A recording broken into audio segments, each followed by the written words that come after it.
a very controversial one as well. I'm going to ask that you are respectful today.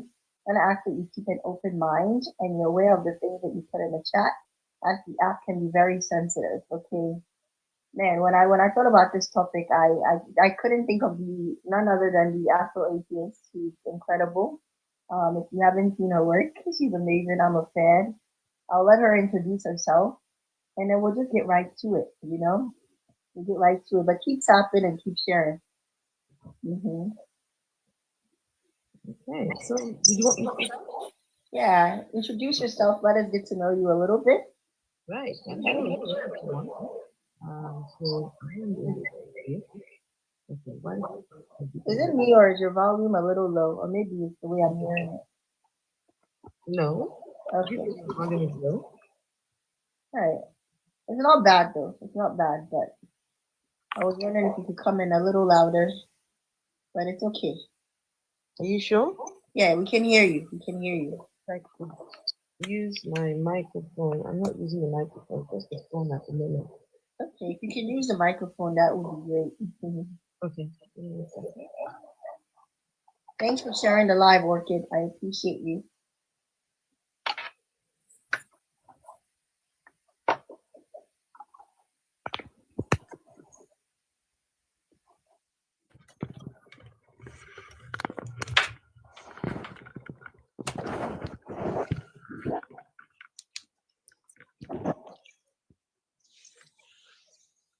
Is that better?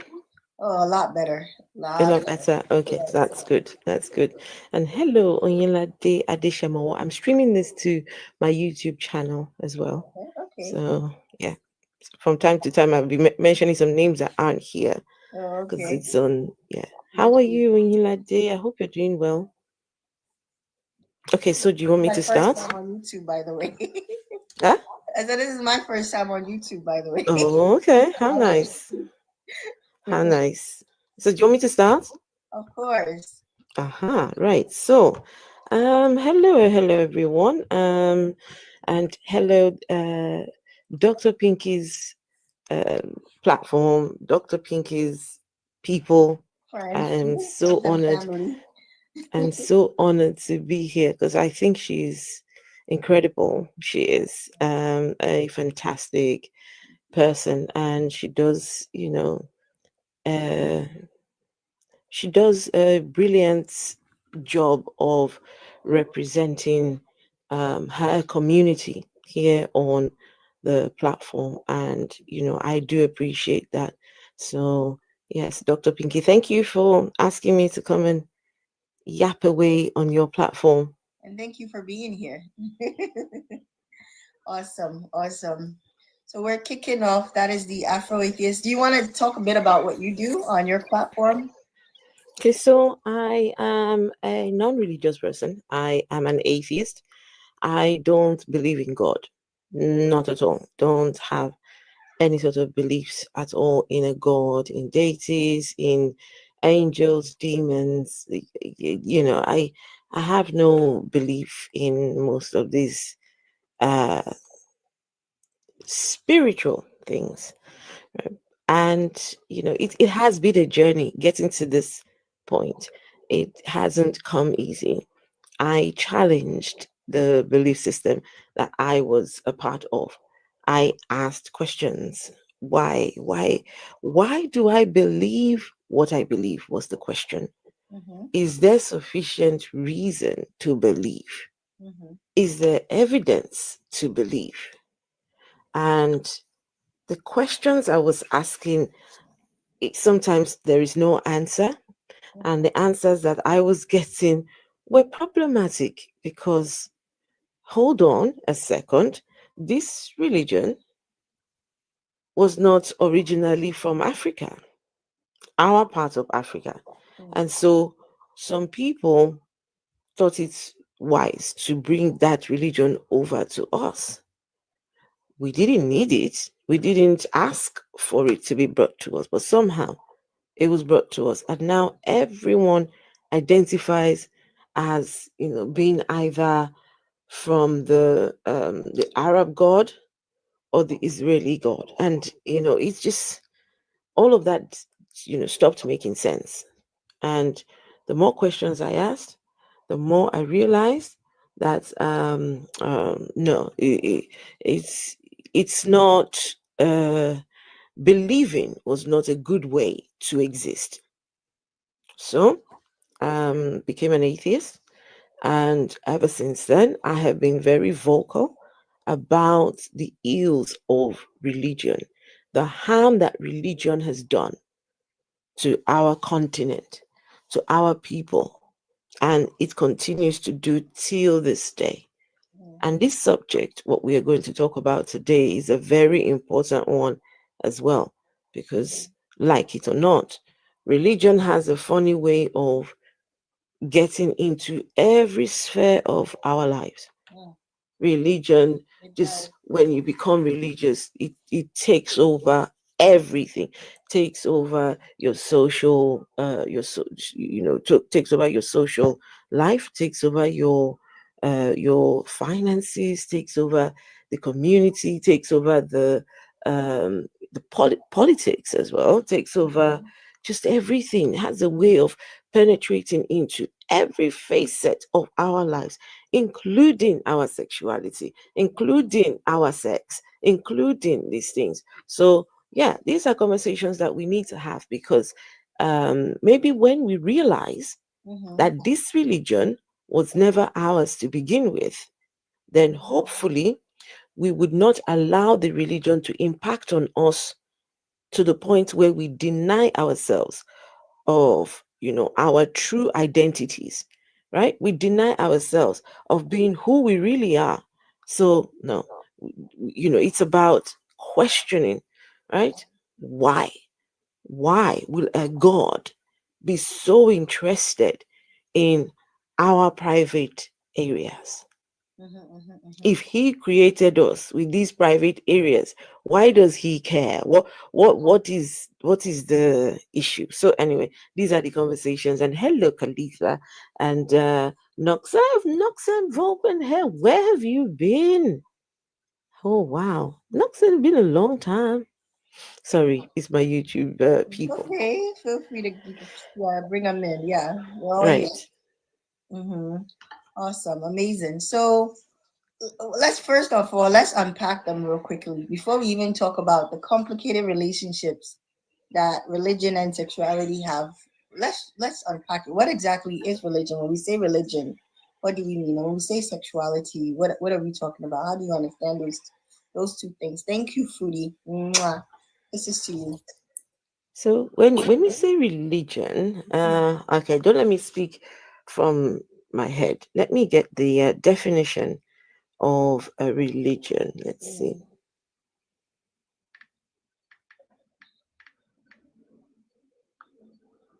You Okay, guys so are welcome in, sorry. guys. Welcome to you Hey, all. Coco.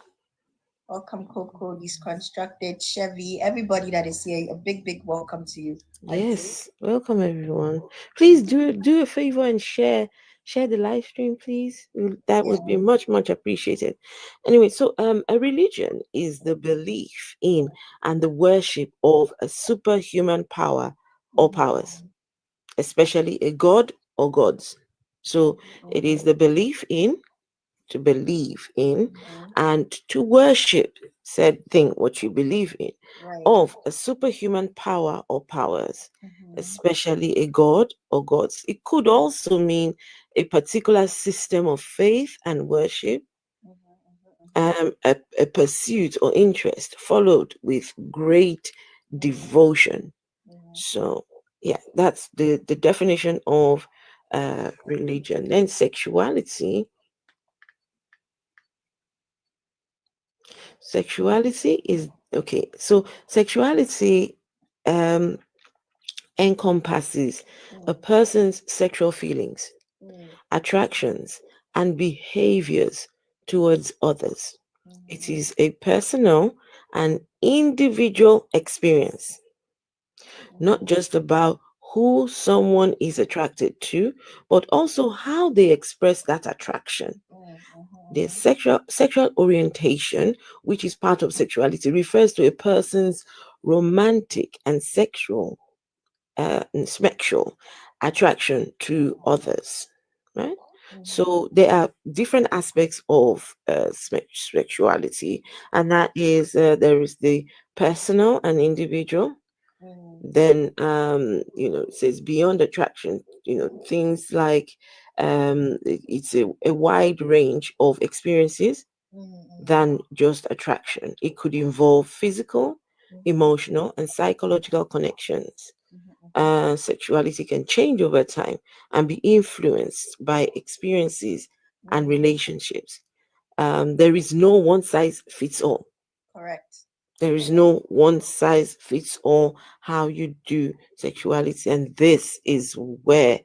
religion Mhm. becomes very problematic. Yes. Religion is prescriptive, it Mm. wants to tell you what Mm. to do, how to do it, when to Mhm. do it, these things. But, when you look at the definition of sexuality, it's not a one size fits all at all. So, um, the different people use different terms to describe their experiences, and exploring one's sexuality is a personal journey. Mhm. it's a Mhm. it's your journey to explore, and there is no rush to define it.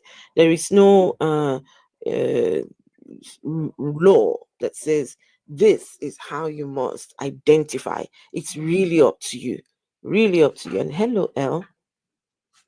Mhm. Mhm. Fact reactor, hello. Mhm. So yes, it's up to you how you identify. And so it's about creating spaces where people can be their true selves. Mhm. Mhm.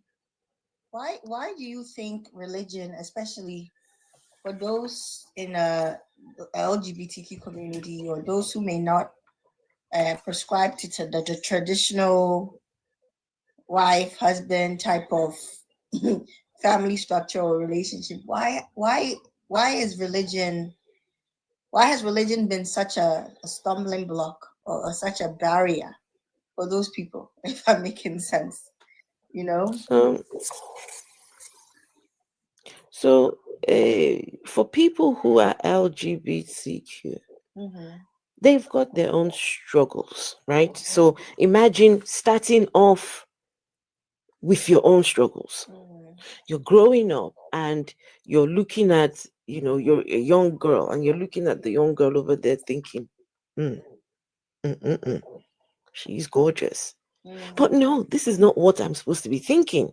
I'm not supposed to be looking at her and thinking she's gorgeous, Mm. right? I should be looking at her and trying to connect with her as a friend and not Yes. thinking, these thoughts. So you start to, okay, so what's wrong with me? Why am I thinking this? Why am I feeling this? Why am I, and so we start to struggle, right? Mm-hmm. And then for a lot of us, especially Africans, Mm-hmm.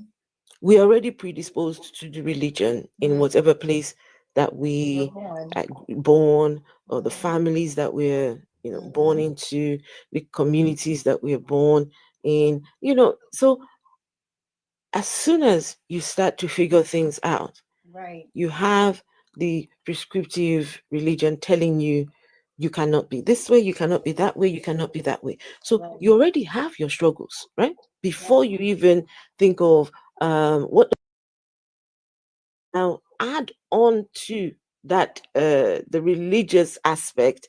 Now it becomes very problematic because Yes. Correct. why is it that I have these feelings?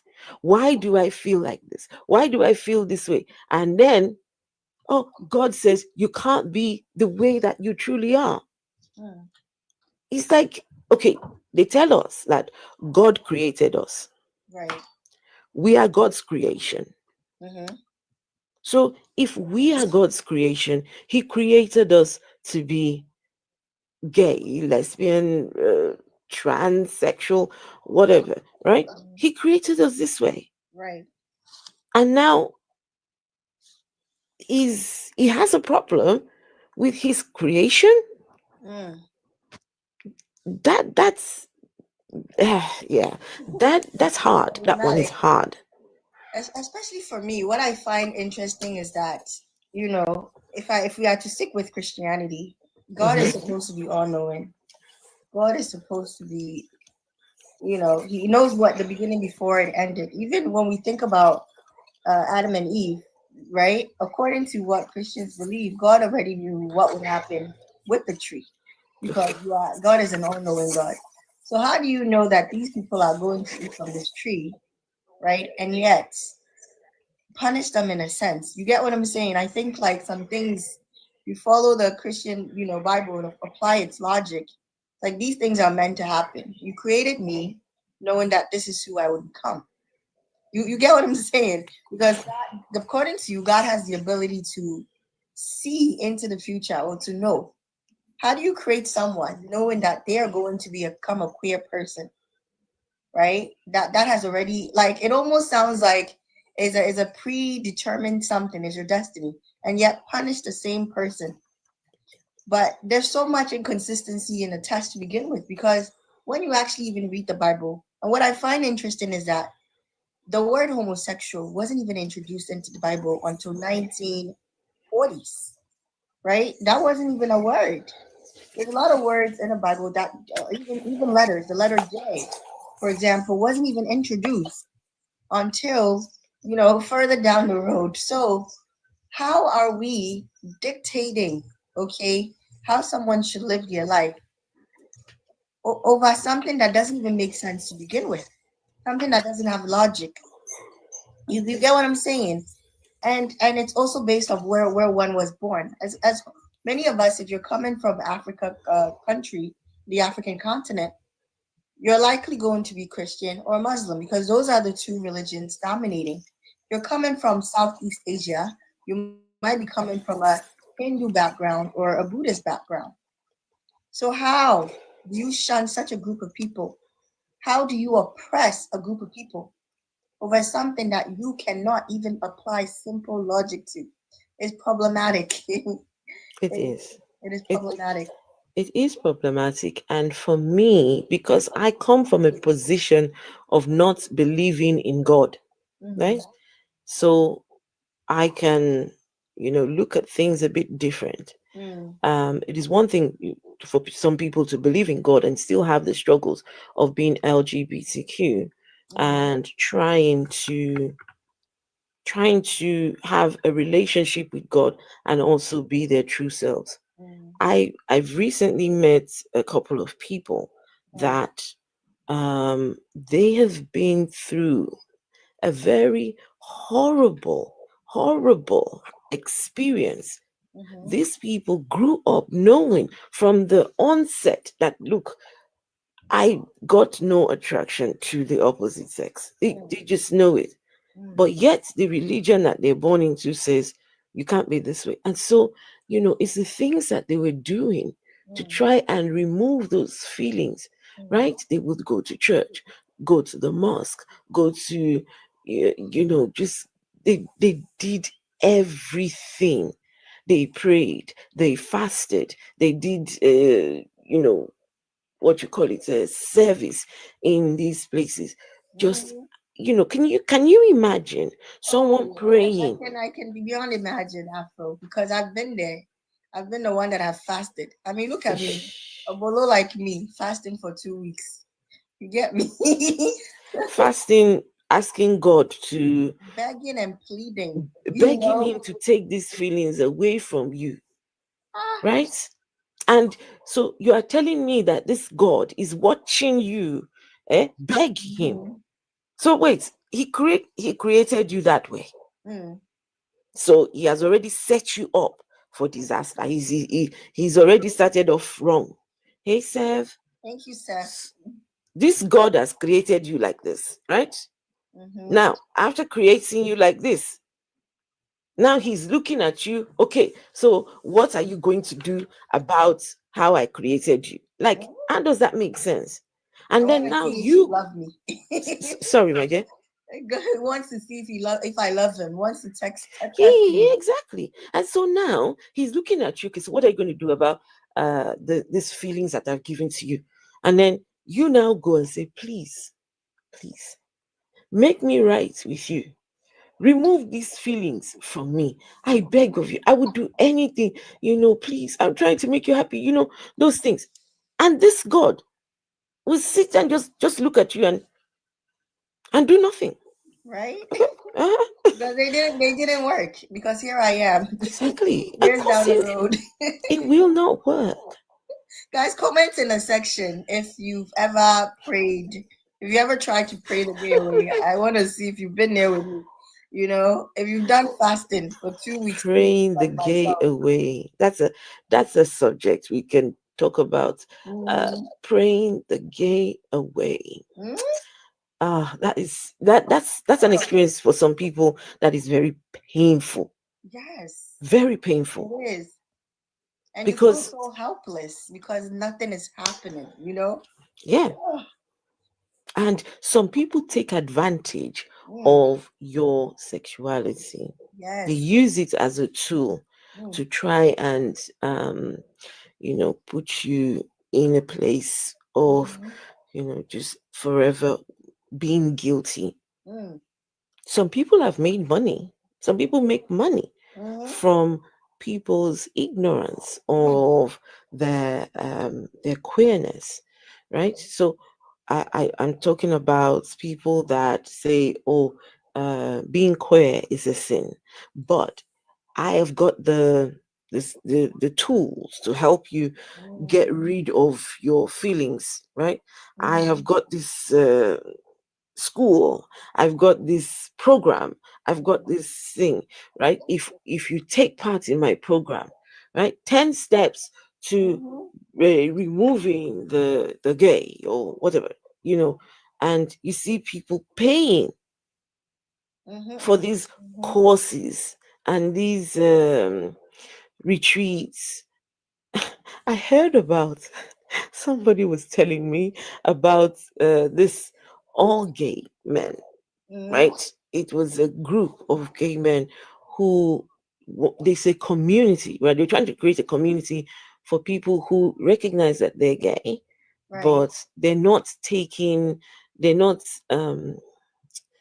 they're not doing anything about it, right? Mhm, So they mhm, recognize they're gay, but they need accountability partners, right? mm, To keep them on the straight and narrow.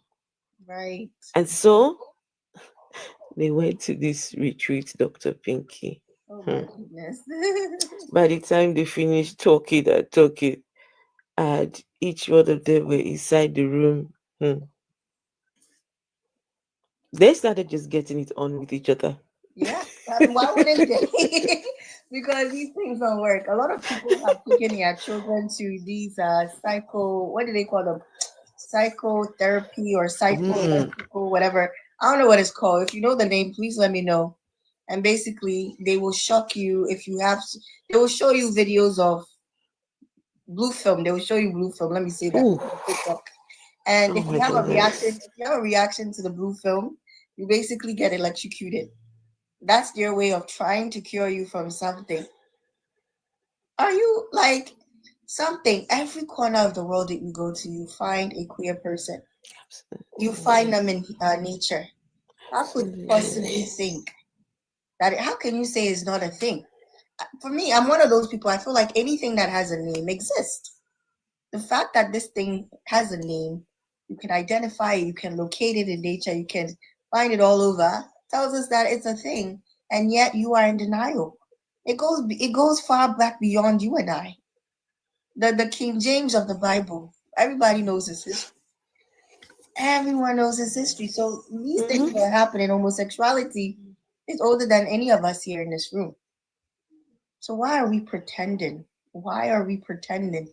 Shocking people, electrocuting people, fasting and praying the gay away. And now you have these like um Christians who are like now like, oh, I've been delivered.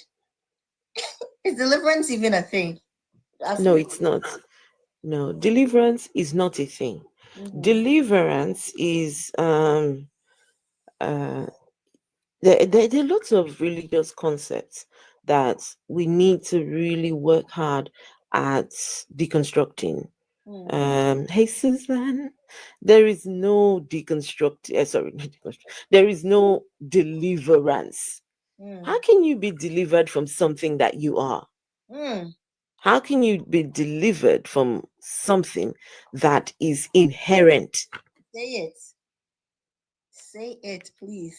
It's impossible. Hmm. You can't. Okay, so let me understand this deliverance, how this deliverance thing works. So you now to be delivered, right? It means you have Mhm. to, number one, recognize that there is something wrong with you. Okay. There is something that isn't quite right. Mm-hmm. And so now, because now you recognize, okay, this thing is wrong, now we need to get back to factory settings or whatever. I don't Mm-hmm. know what we're trying to be delivered of. And so, yes, electroshock therapy. Knocks on Velpen says electroshock therapy. So here we are. We're trying to, you have to recognize that there's something wrong with you. And now, when you come to that realization that something's wrong, now you have to look for the right person who will deliver you, right? Right. You've got to attend either the right church, the right religious house. You have to speak to the right person who will conduct the deliverance, Mm. right? And do all these necessary steps to be delivered, right? And the whole idea is that God is in it. God is the one Mm. who says, now it is the time for this person to be delivered, right? Mm. Make a big show of it. Okay, we come to the church, or there is laying on laying of hands, laying of legs, and pouring of oil, or all this nonsense, right? And Mm-hmm. then, oh, some people will even fall under the anointing in the name of deliverance. Some Mm-hmm. people will the real side, hello. So some people will fall on the anointing. Some people will have what you call the demons start to express themselves. I've never understood this whole demon thing. Mm-hmm. So the demon will wait inside your body for when you come to deliverance. You mean Mm-hmm. that the demon did not know that you were about to be delivered and let the demon run away? Mm-hmm. The demon sat there and waited for the pastor or preacher to come and conduct his deliverance. And now the demon starts expressing itself. I'm here. Rah, rah, rah, rah," making all this noise, right? Mm-hmm. And then the pastor or the preacher says, go. I command you to leave this person alone. I command you to go into the abyss. Mm-hmm. Big words. And then now the demon decides, okay, let's go into the abyss. We have been kicked out of our host. Mm. And so now you are delivered. Oh, praise the Lord. The Lord delivered me from whatever. Right? This Right. is in your mind now, you are delivered. Mhm. Mm-hmm. Now, maybe for the first week or the first 2-3 days, right? We'll be feeling on top of the world. We'll be feeling like, the Lord has done it finally, finally, It's also finally. psychological too, right? It's very. Sorry, what did you Also, say? I said it's also very Sorry, psychological. there is nothing to repeat. Shh, Siri, come on now. It's also psychological in that, because for me, what I see is religion is psychologically rooted. So all these things that they're doing, you believe in it in a way because psychologically, you know what I'm saying, and then you're manifesting it for yourself in a way. If that makes any sense. Mm-hmm. Mm. It's also, yeah, you're right. It's all psychological. It's the build up, Mm. right? You're about to be delivered from this thing, right? And so your brain, your mind, everything is worked up to that point of so-called deliverance, right? Mm-hmm. After you're done with the deliverance, the first day, second day, we are on top of the world. We are feeling connected to God. We are feeling connected to Jesus or Allah or whoever is the God in question, right? Mm-hmm. Everything is so good until the thing that brings on the attraction Mm-hmm. Mm-hmm. now comes in your purview. Then you will Mm-hmm. know that deliverance where. Well, it's funny, right? Deliverance where did you see the deliverance, right? Exactly. And then now, because we have gone public, we have said, I have been delivered by this thing. Now for a man, for example, a man who, he sees a fine brother, and he is just losing it because I'm supposed to be delivered. But now I've seen, and now I can't control my feelings, right? And then that brings guilt. That brings on, feelings of despair, feelings of, it's just, I can never be good enough. Guys, as funny as some of this will sound, there have been people that have unalived themselves. Yes. Oh my goodness. Oof. Because of this. Mm. There was a 20-year-old in the UK. Um, he jumped off a building, but left a note. He left a note for his parents. It's an African young man, right? And he was struggling. He was struggling because he has an attraction to same sex. Well, how does he explain that to his parents? How does he explain it to the church? How does he explain it to the people? So for him, it was better off to just end it all. Oh, Afro. And yeah, this is why I do what I do. You know what I'm saying? This is why this community is so important to me and so dear to my heart. It's not for likes or views or whatever. That's not what I'm about. But when I think about my journey, a space like this, oh my goodness, would have saved me from so much sorrow, would have saved me from so much sadness.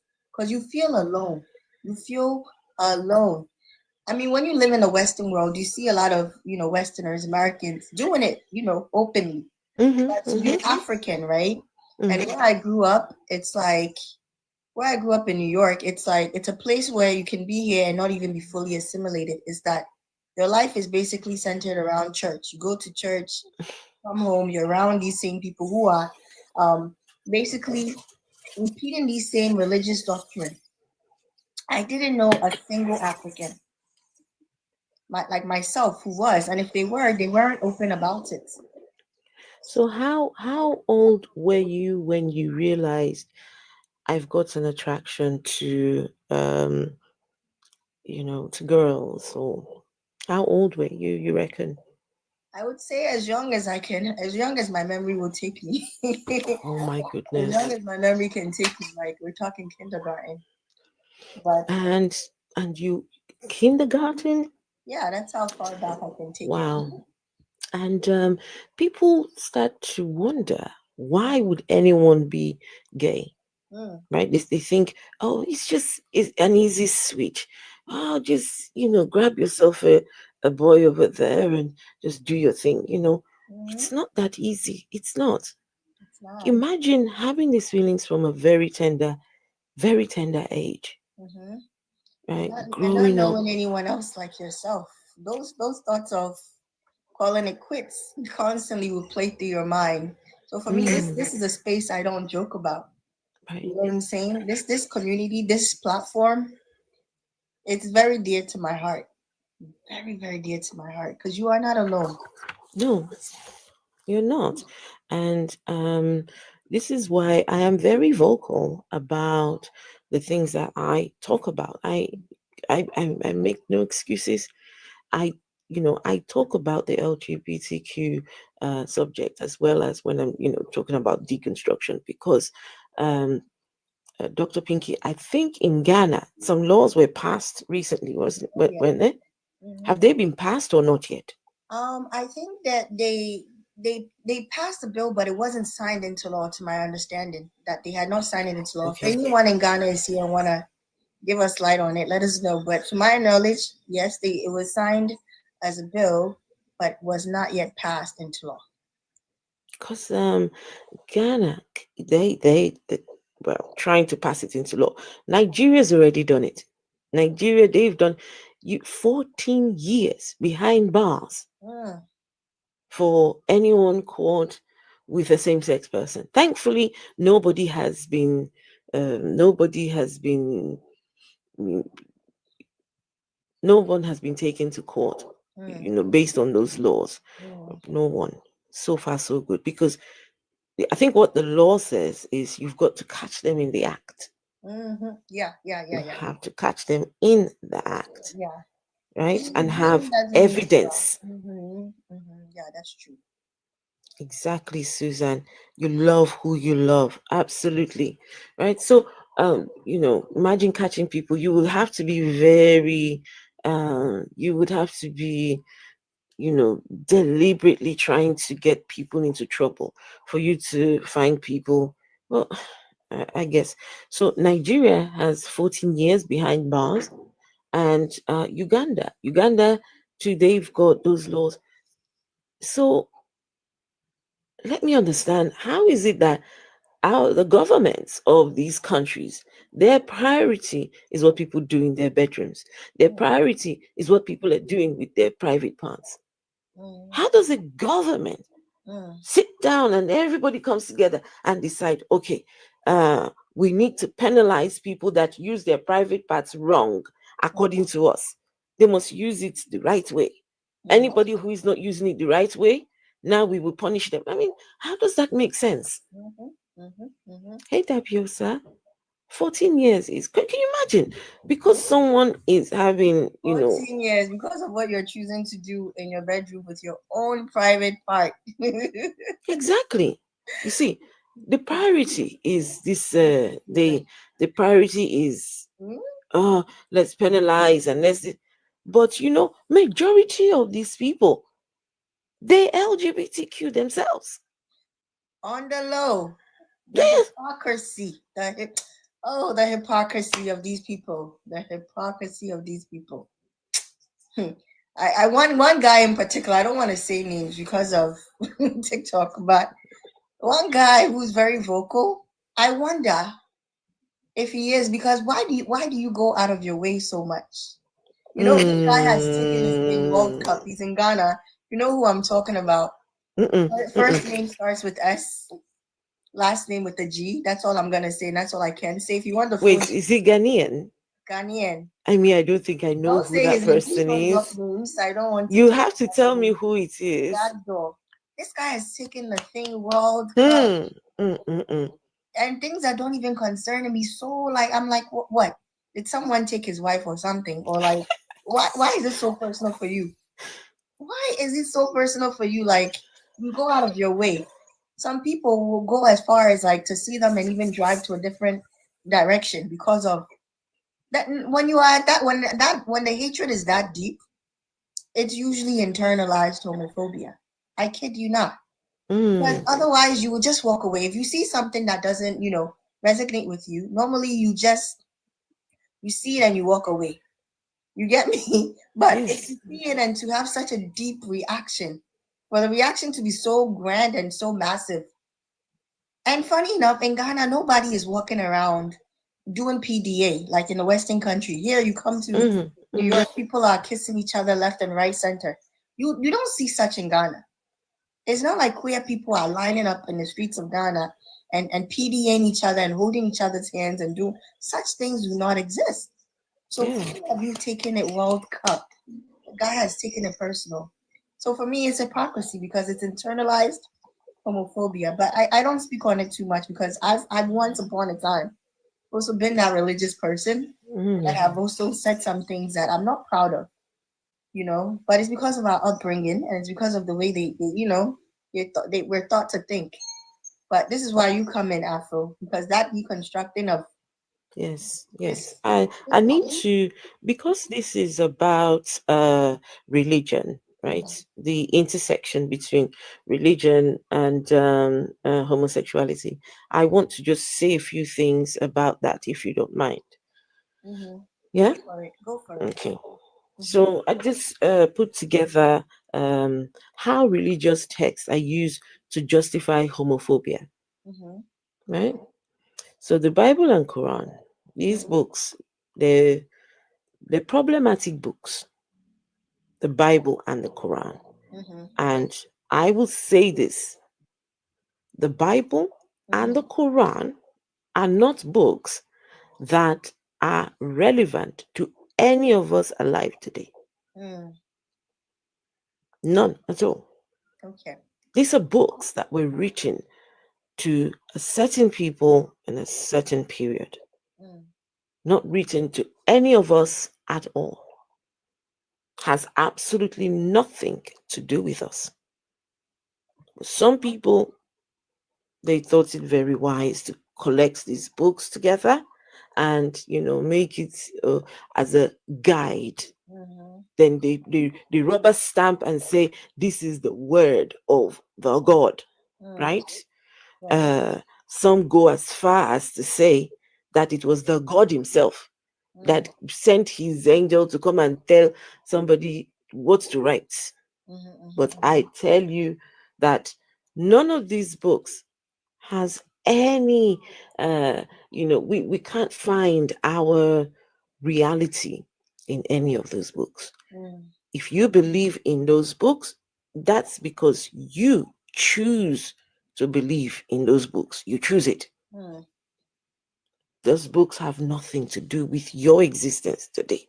Mm. So I don't know why people subject themselves. But let me talk about how they use this text to justify homophobia. So Mm-hmm. the Bible Mm-hmm. in Leviticus Okay. 8 and 22 says, not to lie with a man as with a woman, Mm. that it is detestable, right? So Leviticus.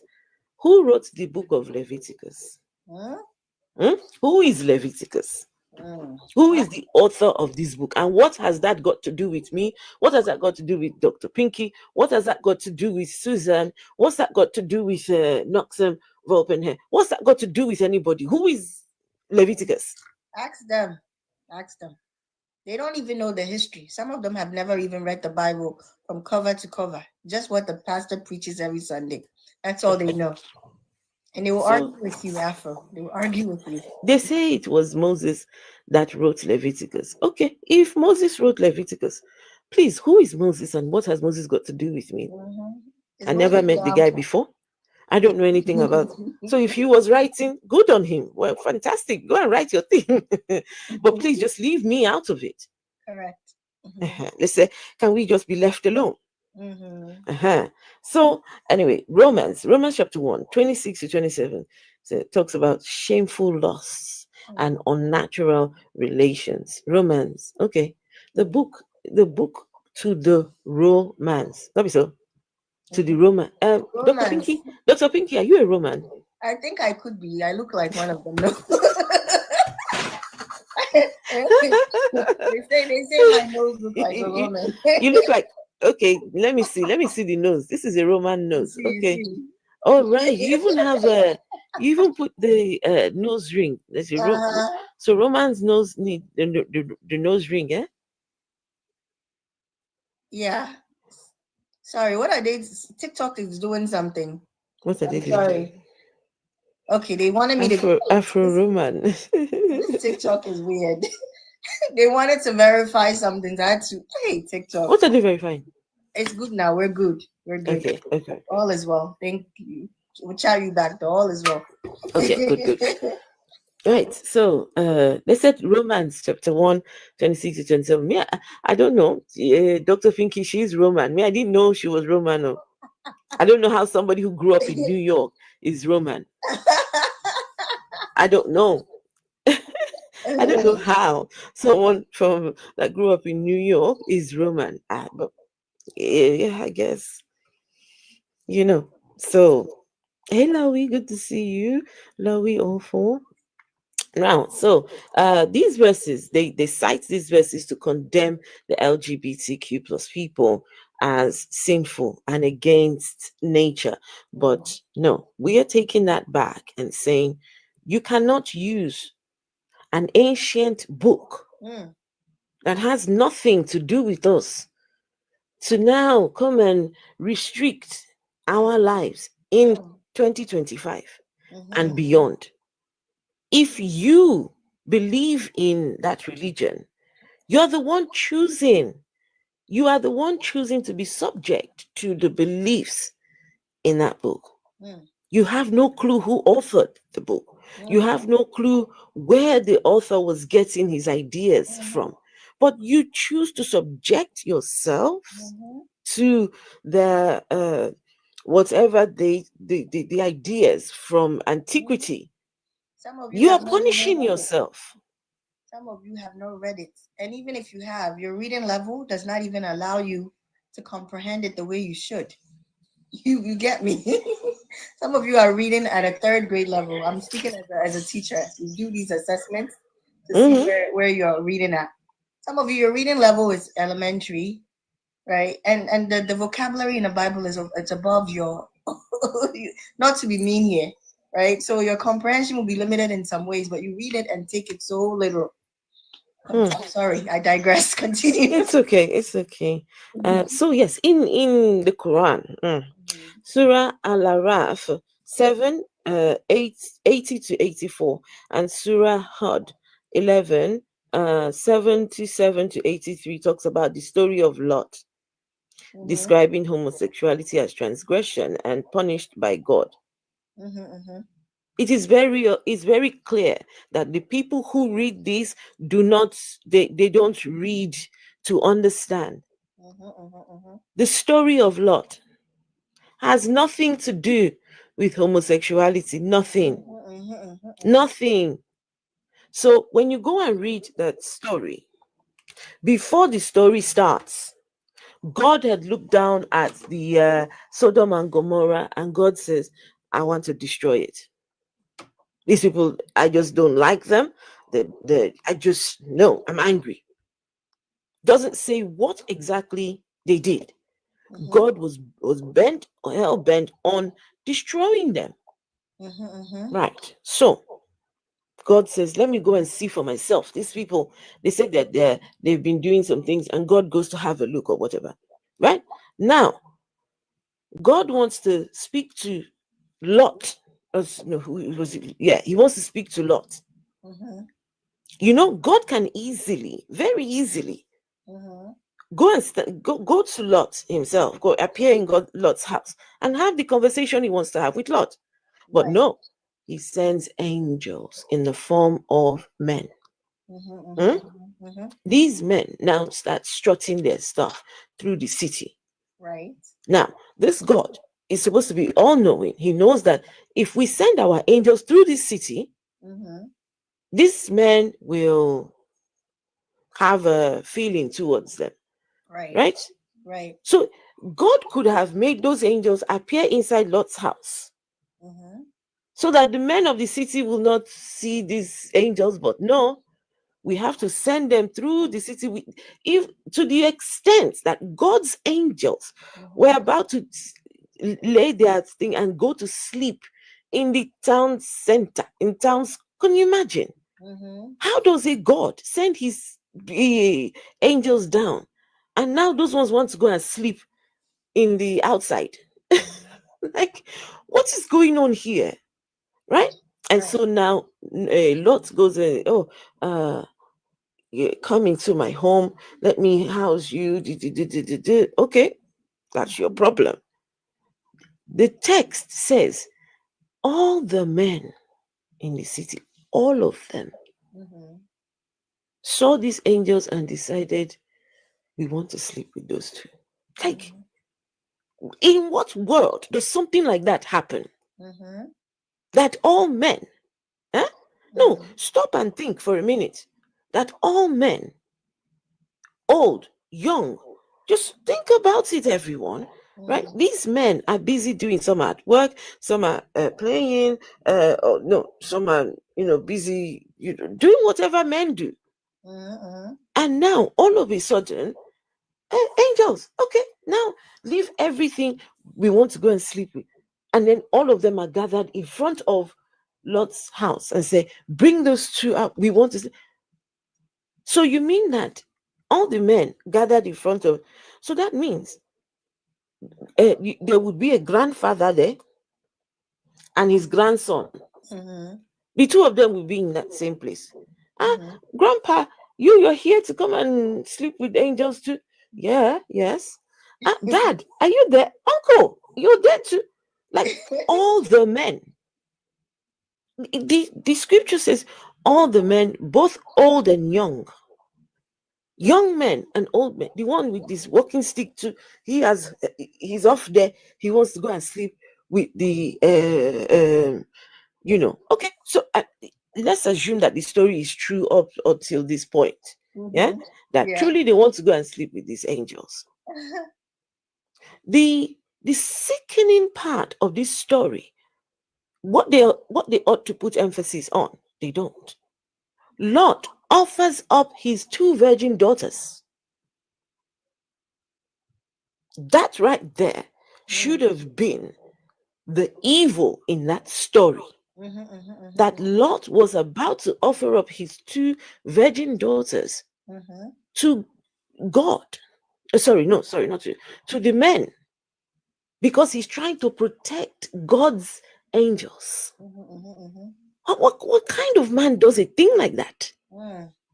You want to give your virgin daughters to these men outside to protect God's, because God cannot protect his own angels by himself. Hey, Ambrosia, you cannot protect your own angels by yourself. So he offers up his daughter. They said, no, we don't want, no. Okay, fine. Now, those men received their punishment.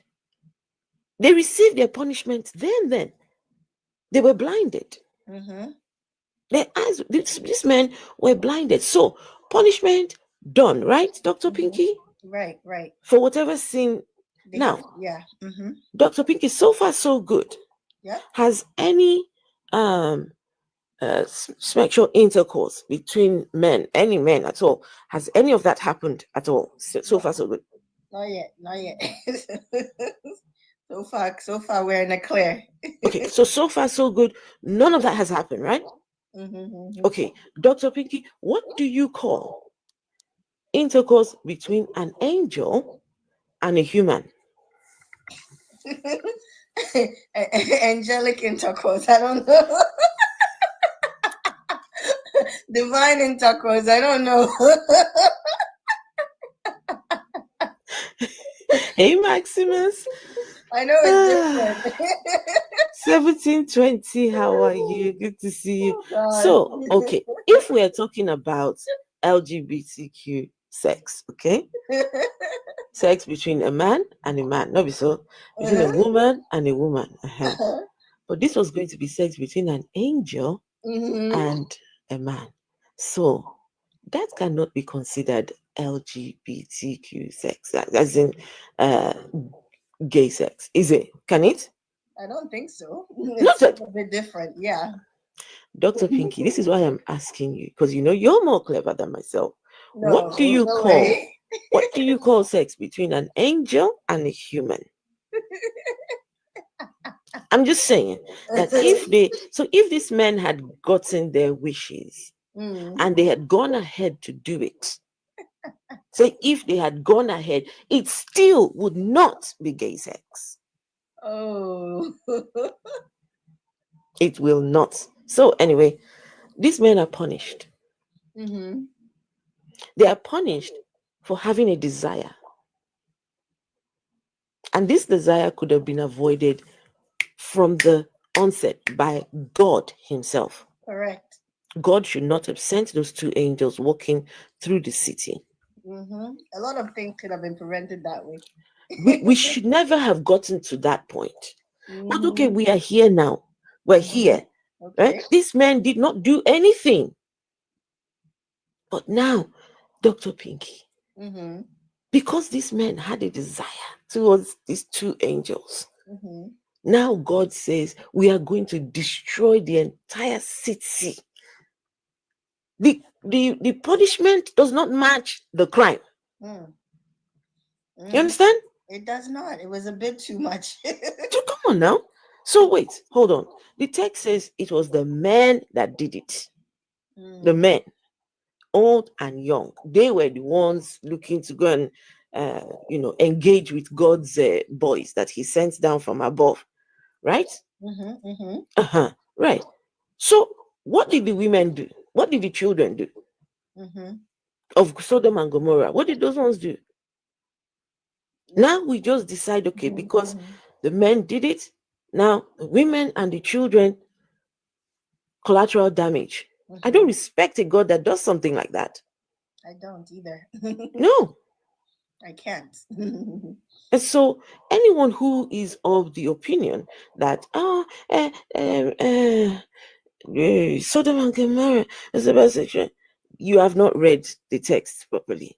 Mm-hmm, mm-hmm. You have not read it. And do you know, Dr. Pinky, that that particular story, there are two accounts. Mm.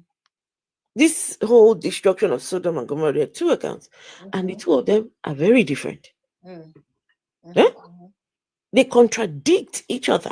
That's the Bible for you. Read the King James, read the NIV, and you'll get a whole different.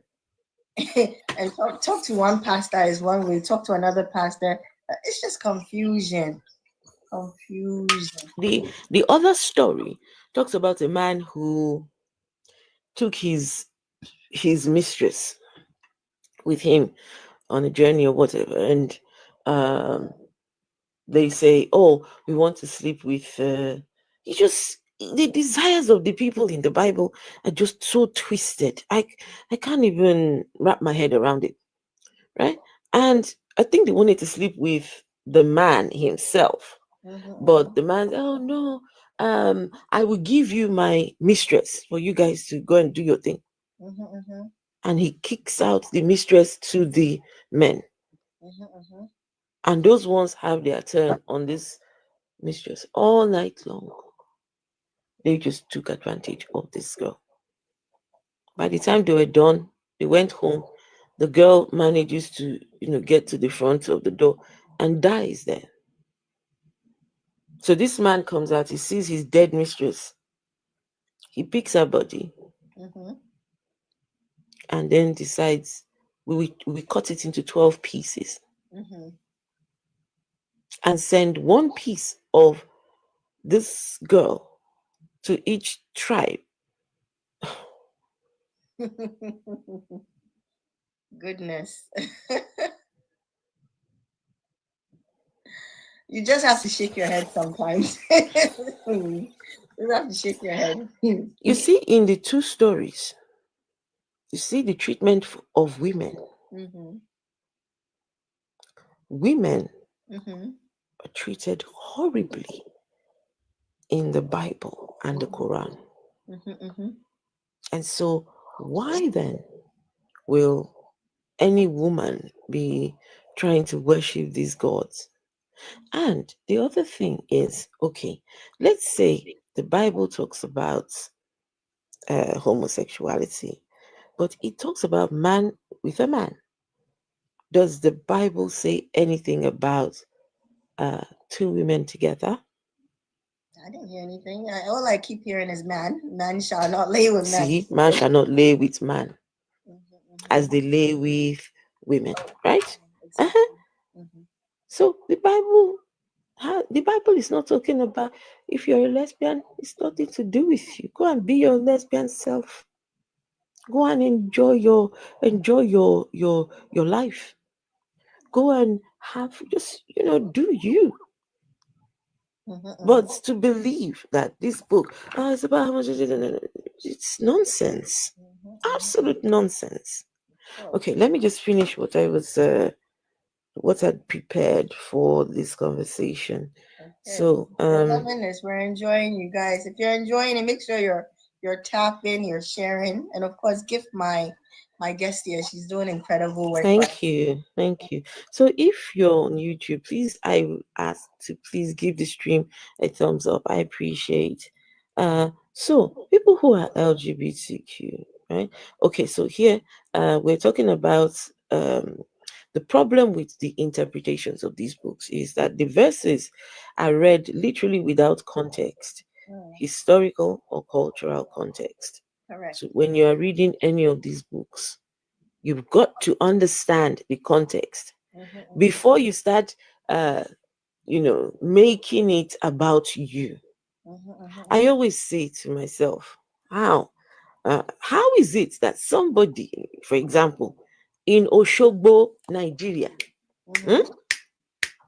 in Nigeria, Oshogbo is reading something sent to a letter written to the Romans, a letter written to the Galatians, a letter written to the church in Ephesus, and say, I shall not be afraid. I shall.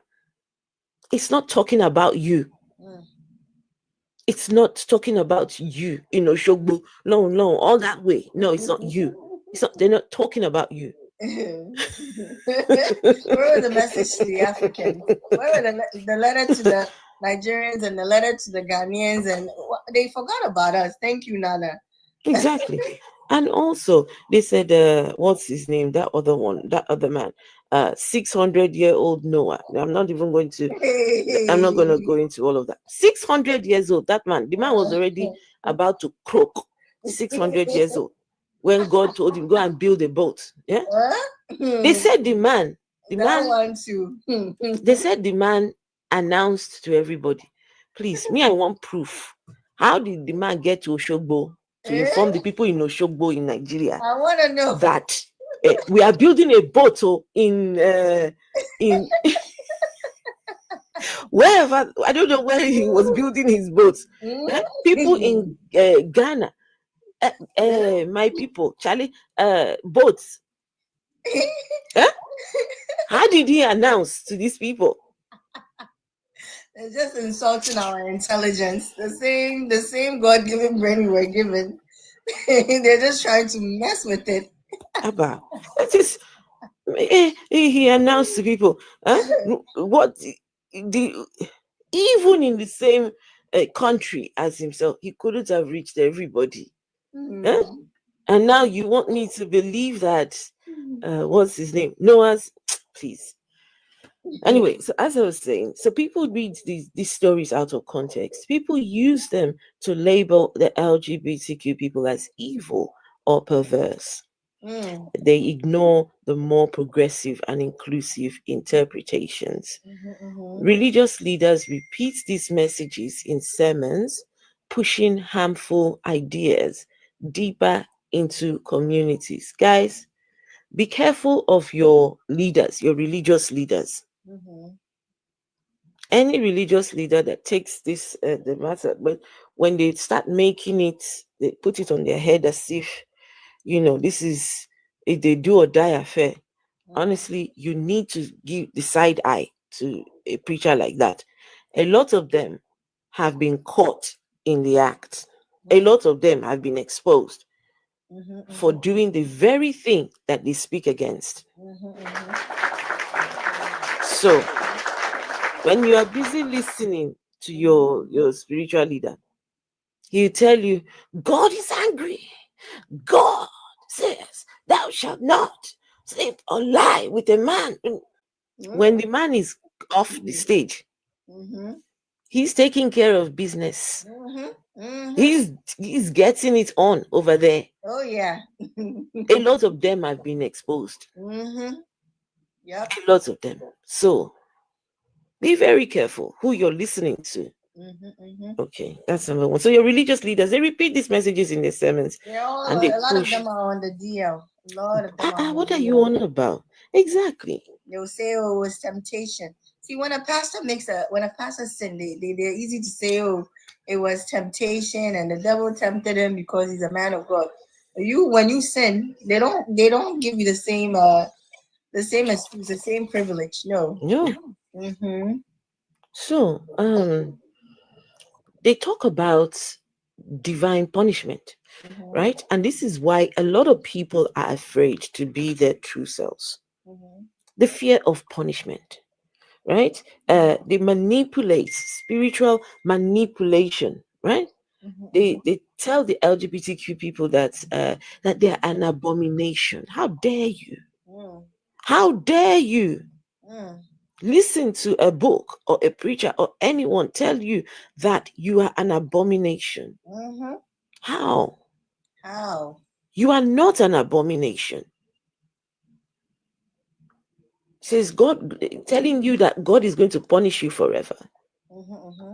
They use hell as a tool to control your behavior. Oh, yes. If you are gay, you are going to hell. Who told you that? Huh? Who said it to you? Huh? If you're gay, if you're gay, you're going to. Who told you that? And then they create this immense psychological fear.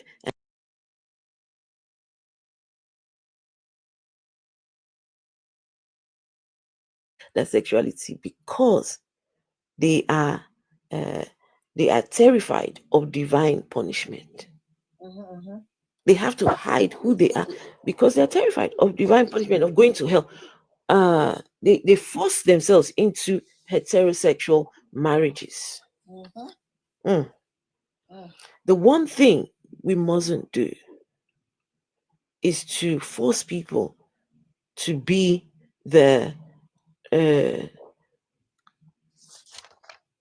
not their true selves. You want them to be as congruent as possible. I know somebody right now. I was speaking to this person yesterday. His family in Africa think that he is married. They think that he is married, but he is a gay man, and the lady who they think he's married to, she's a lesbian. But that is what they get for not allowing people to be their authentic selves. Guess what? Mm-hmm.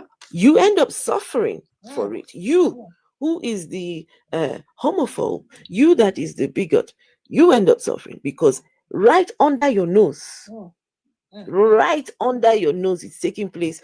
But because you're a bigot, because you're all these things, guess what? People will carry on being LGBTQ, will never stop.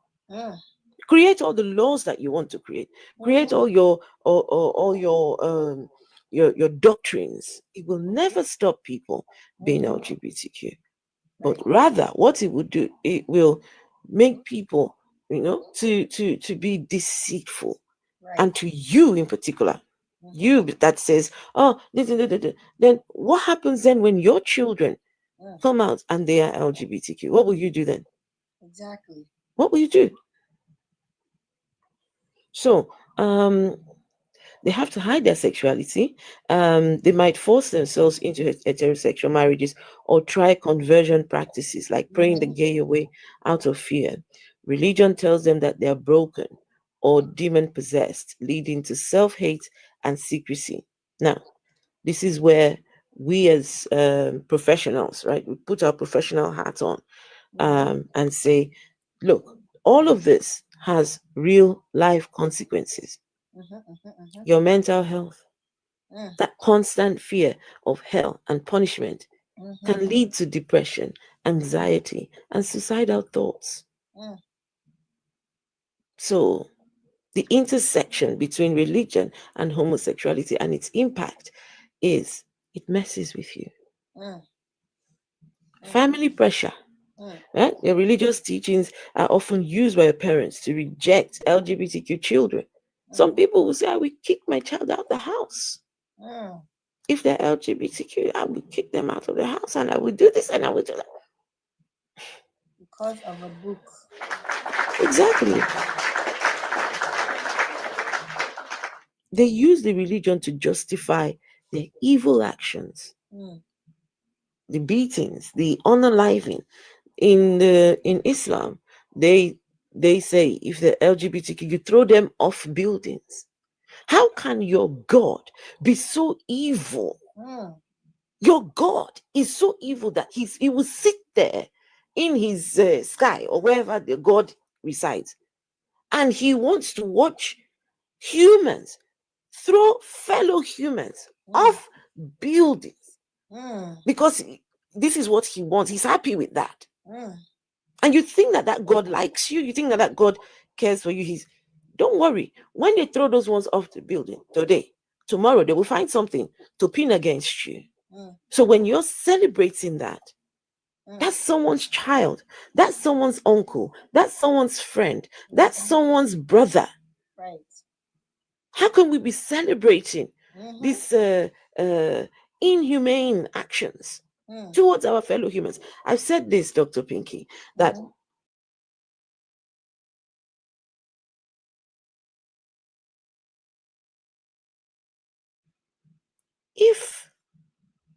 you know a God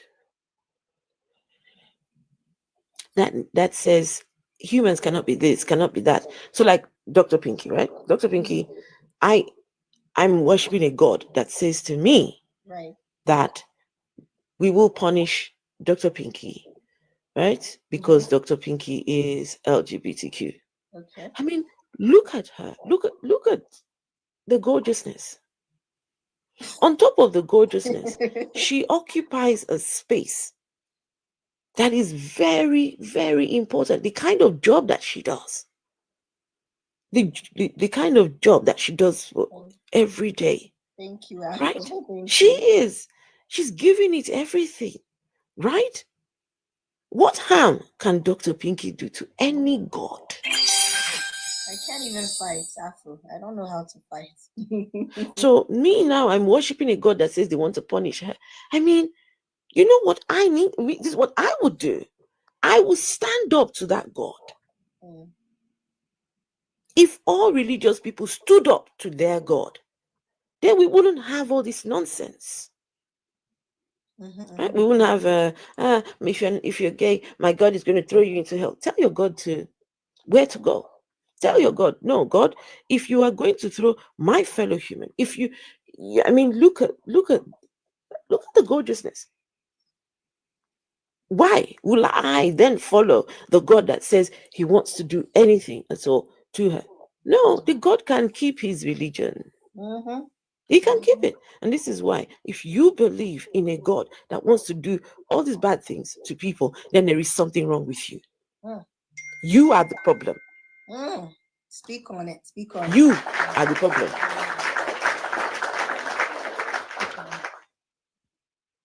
Because even you yourself, I'm telling you, when you point fingers to somebody and tell them, oh, you're not going to go to my heaven. You are not going to go to my heaven. You are not going to. That heaven you think you are not going. From the text, have you read the text? Have you read it? Afro. They don't. You are not going. If you're a woman, if you are a woman in these religions, you are not going to their heaven. It's virtually impossible if you really think about the qualifications for heaven. None of us can actually meet it. Look, the prophet of Islam said he was shown hell. Hell. He saw it. And the majority of people there were women.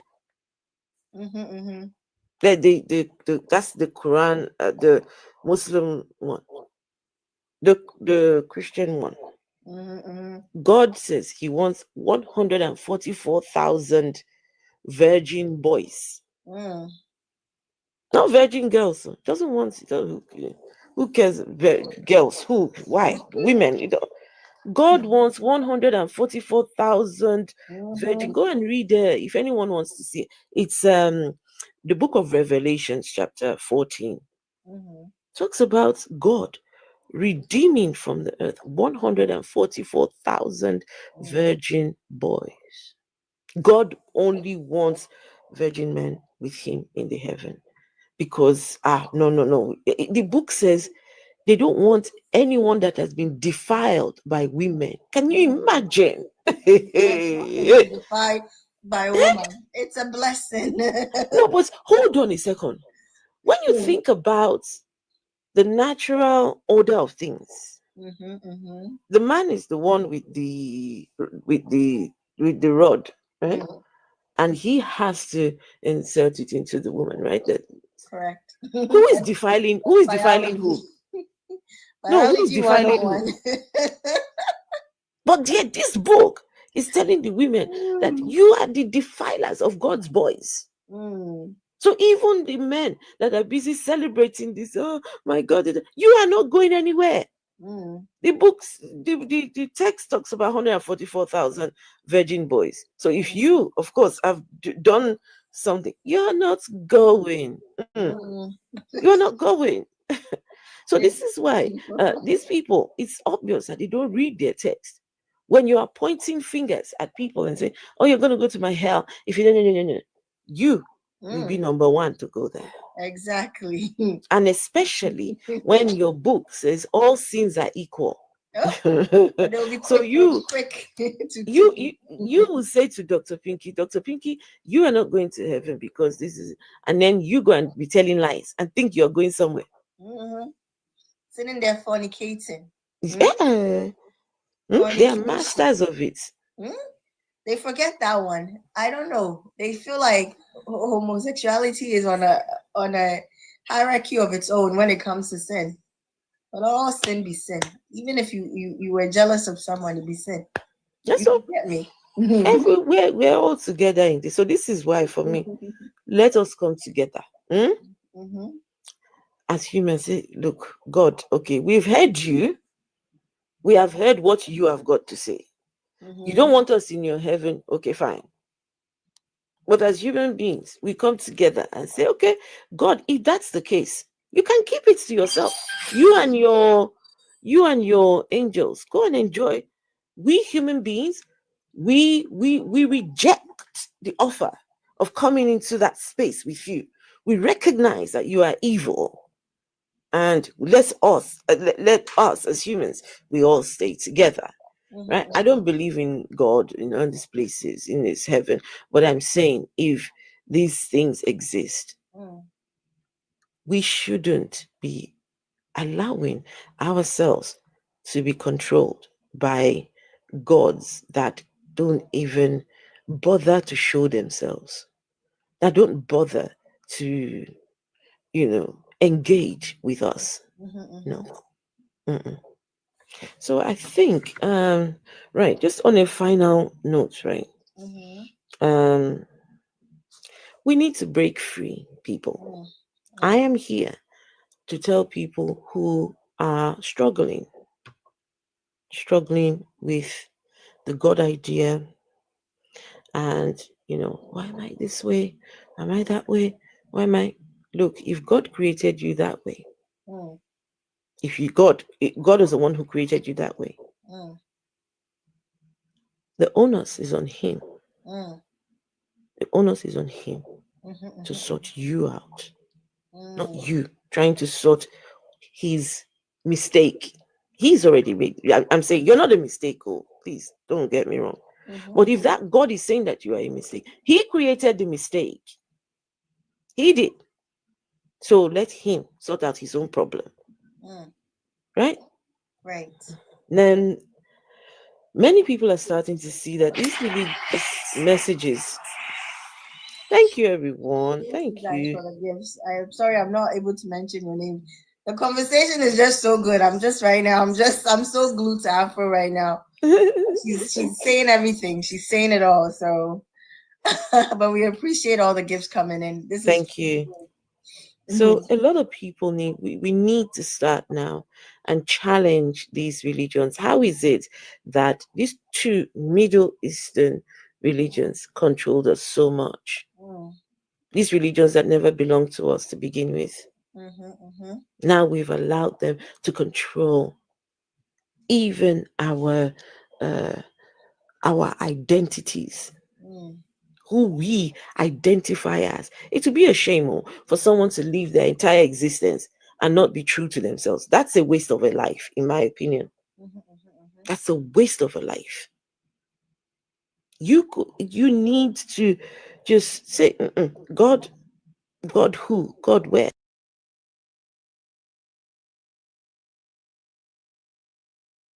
Right. But at least for the rest of it, for the rest of the existence you've got left, you be true to yourself. You need to reclaim your humanity. Fight back these religions and these ideologies. Affirm your worth, affirm who you are. You cannot change who you are inside. Stop hiding that person.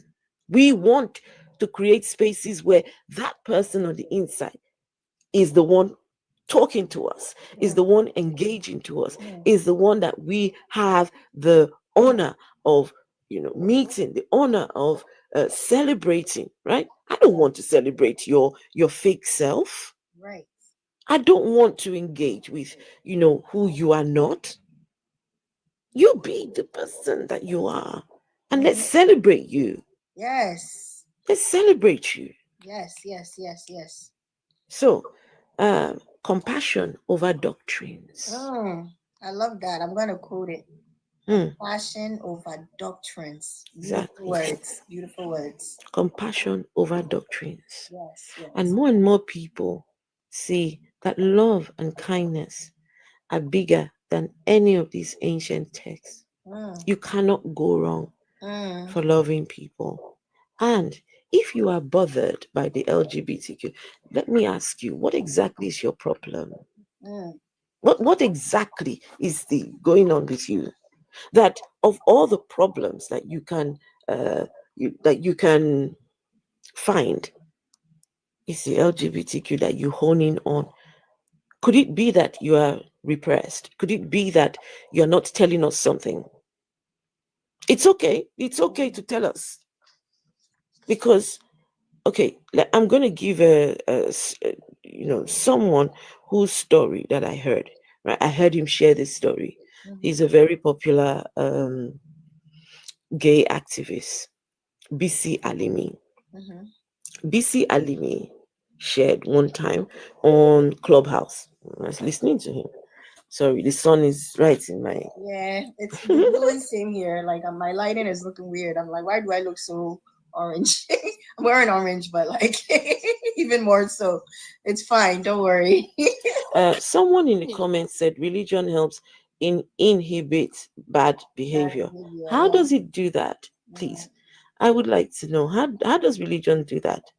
Please, if you can answer that question, I will appreciate. How Actually, does religion inhibit bad behavior. bad behavior? I responded to her that your brain is responsible for that. That's what your brain is. You're born with this innate understanding of what is good and bad. Have you ever seen a 2 year old? You leave them in the room and they do something bad. The minute you walk in, They that quickly child sort knows. themselves out.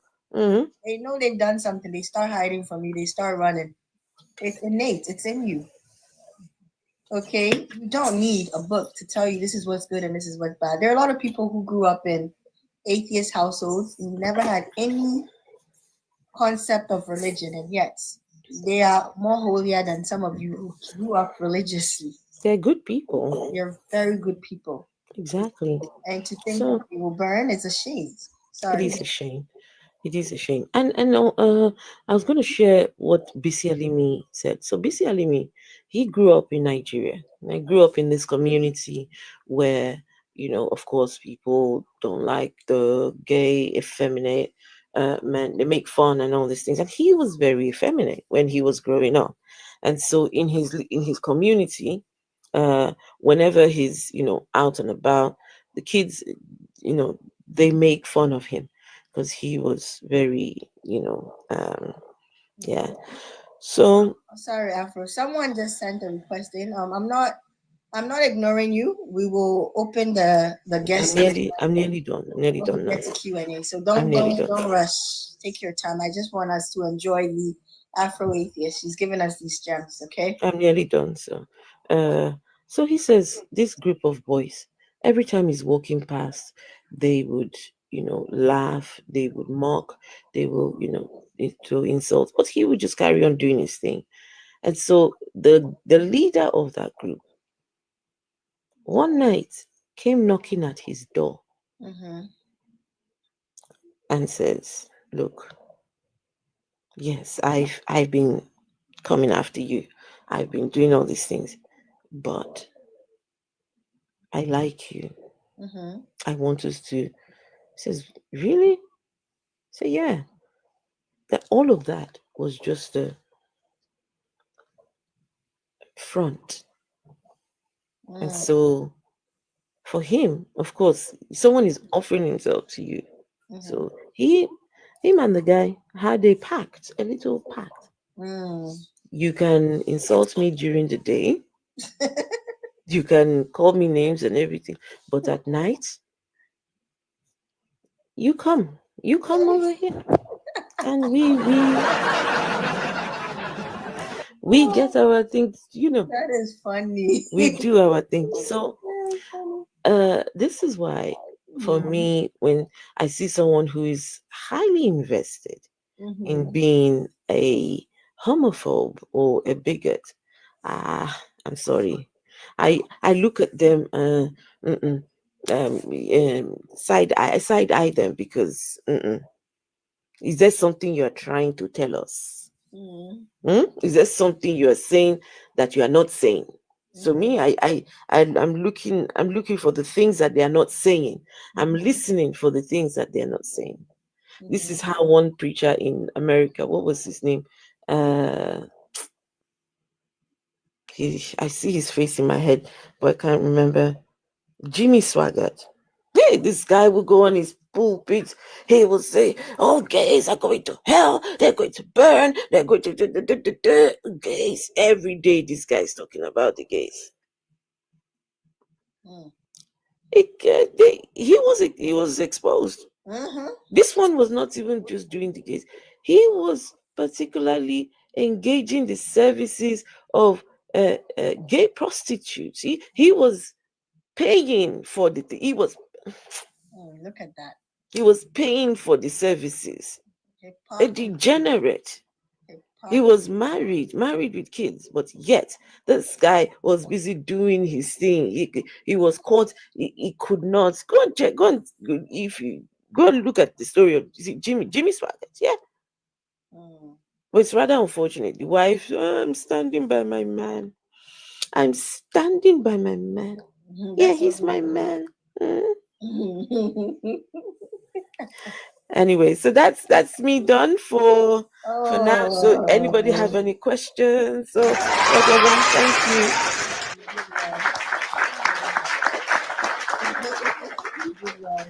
Guys, the floor is open for questions. I definitely have a few myself, but this is your time.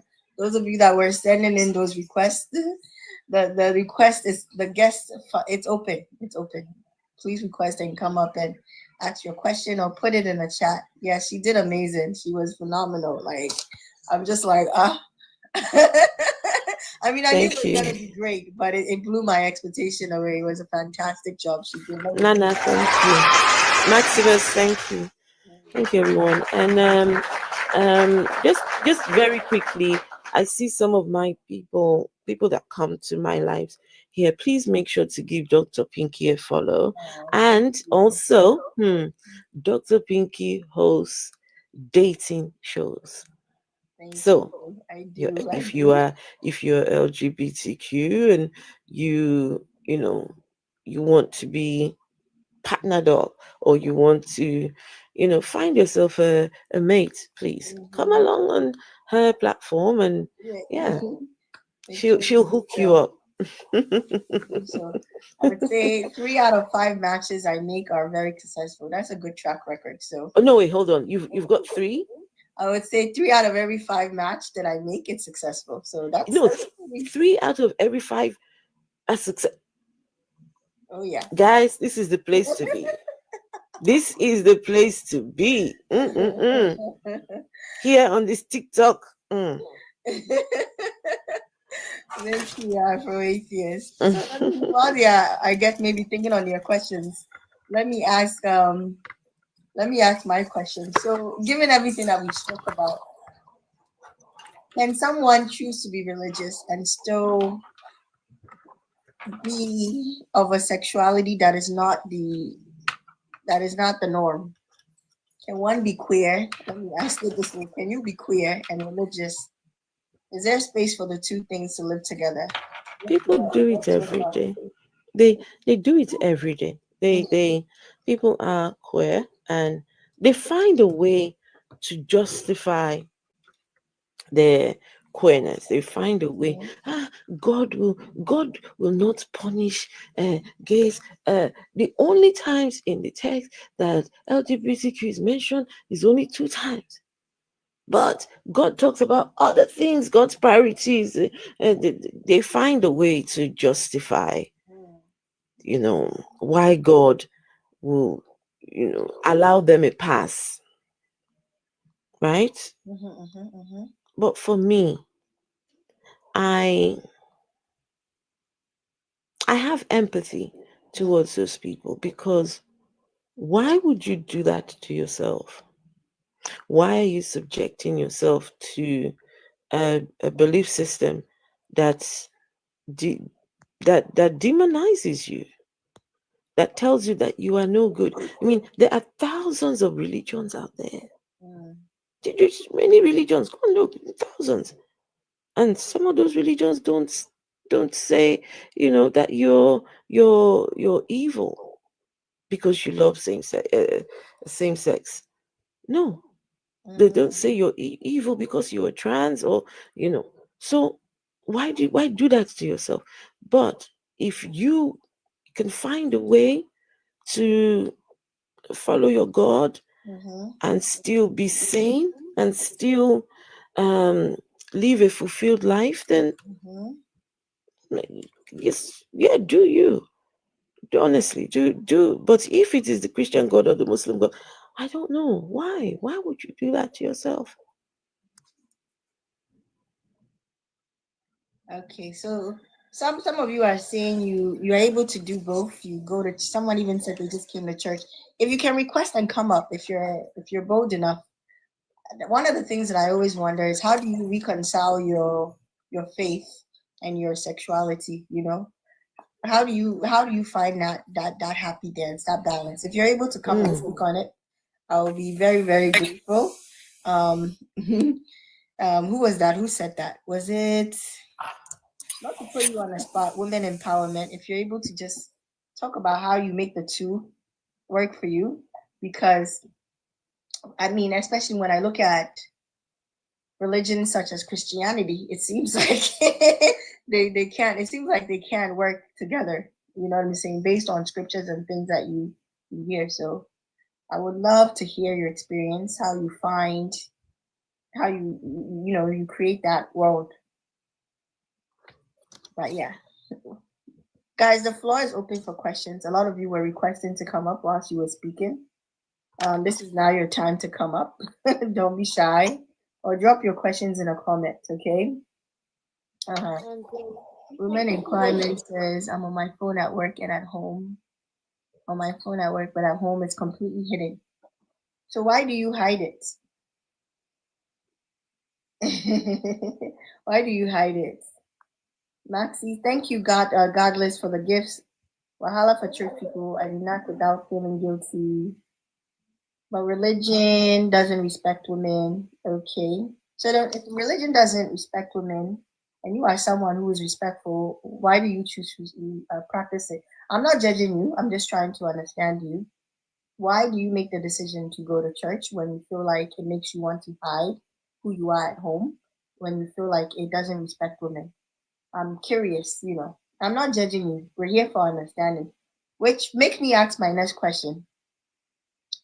You're not in a safe space, so I come up. I understand. Okay. So my question is, how can we, like, I guess, encourage understanding for people who have different beliefs? How can we begin to encourage understanding?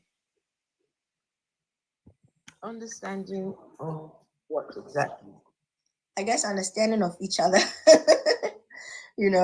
Understanding of one another when we're coming from different beliefs. How do we encourage people to be more understanding?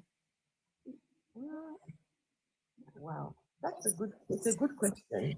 Um, Encouraging understanding. Look, it's about these people having empathy Mm, for their fellow humans mm-hmm, and recognizing that as you have a right to your religious beliefs, the other people also have a right to their religious beliefs. And people like myself, we have a right to not believe, and it's okay, right? Because you believe doesn't mean that we all must believe what you believe. mm, We are not taking your rights to believe. It's okay. So you go believe in your God of choice, whatever God that is, whatever belief system it is. Just have fun with it, enjoy it, but mm-hmm, have to recognize that as you have that belief, there are other people that have their own beliefs too. mm, And there are people that don't believe, and it is okay to not believe. mm, What is the worst in your religion for Mm, people that don't believe. It's going to hell, right? It's going to hell, right? right. Some of us are good. If hell exists, let your God take me there. It's okay. Don't just you don't worry about me, right? But while we're here, right? Treat me with respect. Mm-hmm, I was talking to somebody yesterday, mm, and she said to me, she's going to invite me to their 20th wedding anniversary. So she was my former pastor's wife mm-hmm, years and years ago. And her pastor, her husband, they're going to, hopefully, I don't know, they're going to celebrate their 20th wedding anniversary. She was saying, oh, she's going to invite me. mm. She said, um, I don't care what anybody says on that day. You are my guest. I don't care what people are going to say. I'm thinking, what do you mean?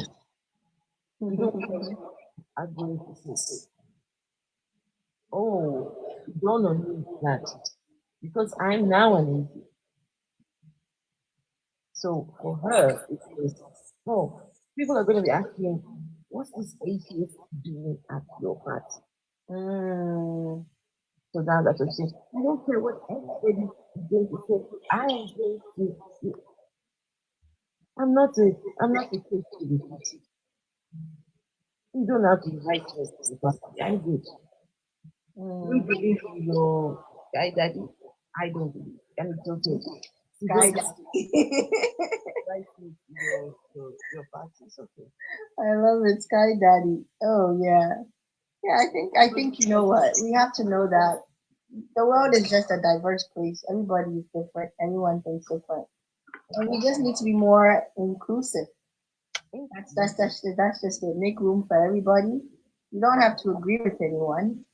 You know what I'm saying? If it doesn't apply to you, it doesn't pay your rent, it doesn't pay your bills, it doesn't affect you in any way, shape, or form. I say just mind the business that pays you and keep it moving. You don't have to go out of your way to come and. I know people that come on my page to say all sorts of things. I get all kinds of DMs. You don't like the content I'm promoting. You don't like my space. You don't like you don't have to engage with me. I didn't invite you to my page. I think Lesbian Visibility Day, I posted a little, something. Someone went and commented to my Ghanaians. They said in Kwasiafo, which means fools.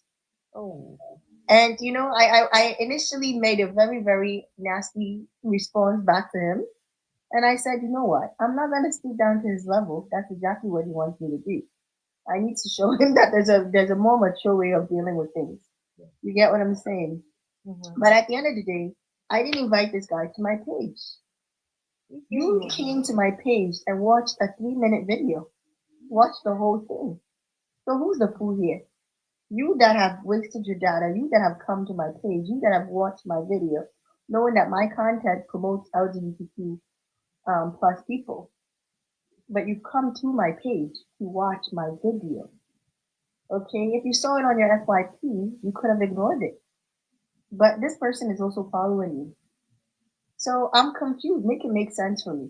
You get me saying? And I'm the fool here.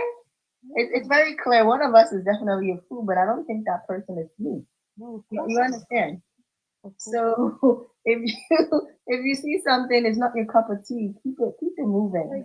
Like every comment answers, we do not care about those people. Bye. We shall be rubbing until our walls are gone. Hey, listen, rub with all the energy that you can muster, right? Rub it. Let it rub and Yeah. rub, okay? So you will rub until the walls are gone. Rub it until Mhm. it disappears. Yes. Cheers to more scissoring to you guys. I think that's what I was saying in the video. I said I wish the more scissor. I think the guy they vexed, he didn't like that very much. But I'm like, I also didn't tell you to watch it. So oh god, these people are funny. The type of one of these days I'm gonna start posting the things I see in my DMs and you guys will just drop your jaw. It takes so much strength to do this.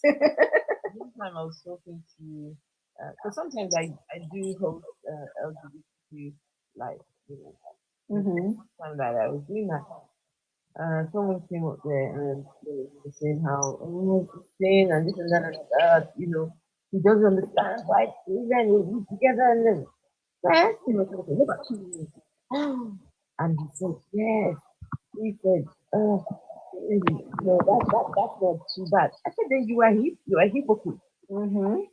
You're a hypocrite. Because how is it that the other one forget that you watching? You watching. Afro, did you take the mic off? I feel like Yes, your I did. sound is coming out in and out. I took it off. Oh, okay. Hi, Maz. How are What I'll you? do, I will take off the camera just while I'm charging my phone. All right, no worries. At least we got to see your beautiful face. So I can. Hi, Maz. How are you? Hey, Max. How you doing? Good, thank you. How are you? I'm actually even gonna go to my room too because the sun is really messing up the shine here. So you all could see me better. How you doing? Good, good, Maz. You have a question for us? Yeah, just want to know what's happening. Say that again. Can't hear you, Max. Huh? Up your volume. I can't hear you. Oh, can you hear me now? Somewhat. Yeah. Go for it. The lighting is poor everywhere.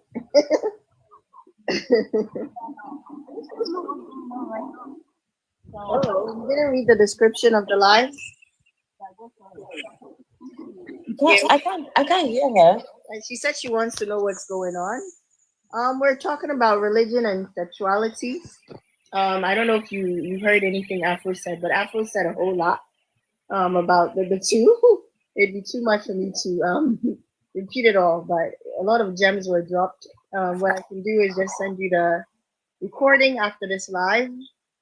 But yeah, and maybe ask your friends to fill you in. But that's what we're talking about, and we're now taking questions. Um, and I'm trying to be somewhere where the sun is not glaring, but it's not. I'm not being successful. There's a question for you on YouTube, Dr. Pinky, Okay, what's the question?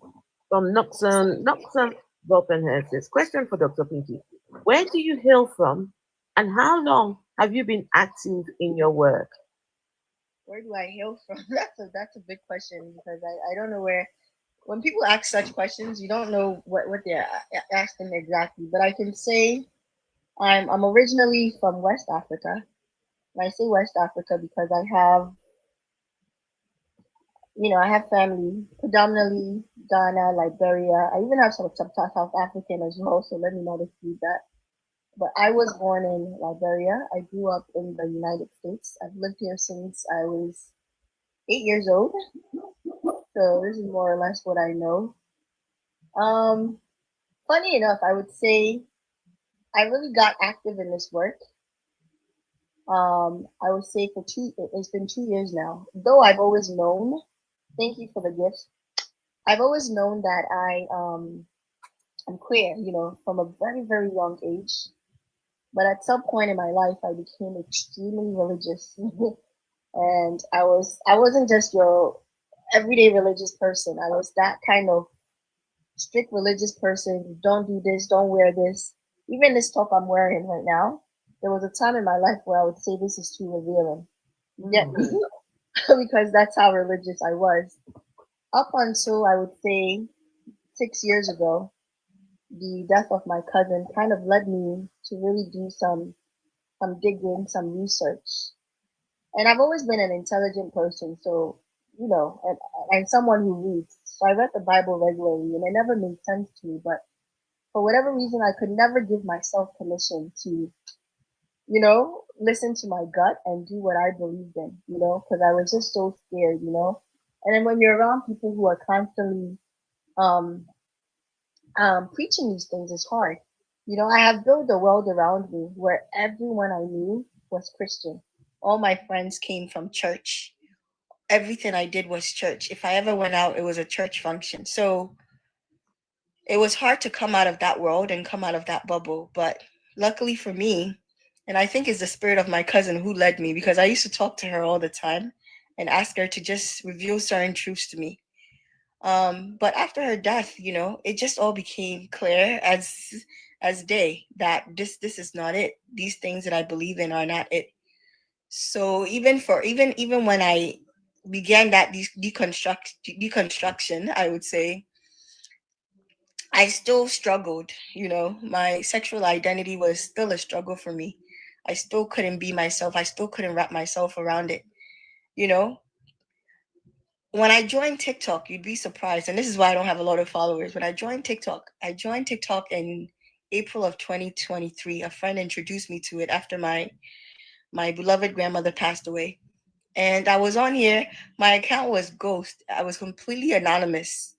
You couldn't find a single picture or whatever. And I would just come into these LGBTQ lives. Shout out to Scorpio. Shout out to Ohima. And shout out to Bandy Kiki. Those were the people really doing this work.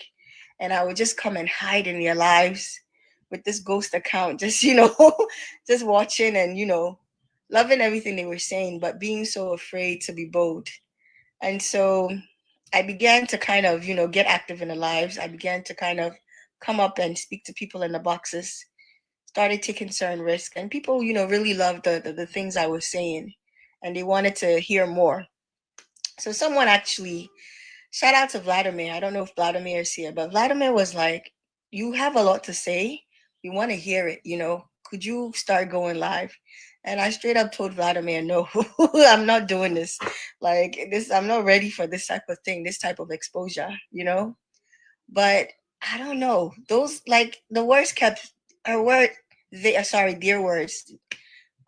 They them. Vladimir goes with they them. Their words kept, hitting me. So one day I just kind of did it just for the fun of it. My account was still private then, and it felt good and it took off. But even then, it wasn't so like LGBTQ focused. I think that gradually there's this message, right? This thing that's in me. You know what I'm saying? It sounds very like cliche, but I felt like there was a mission that, that's in me. There's a purpose that's in me that has had to be lived out.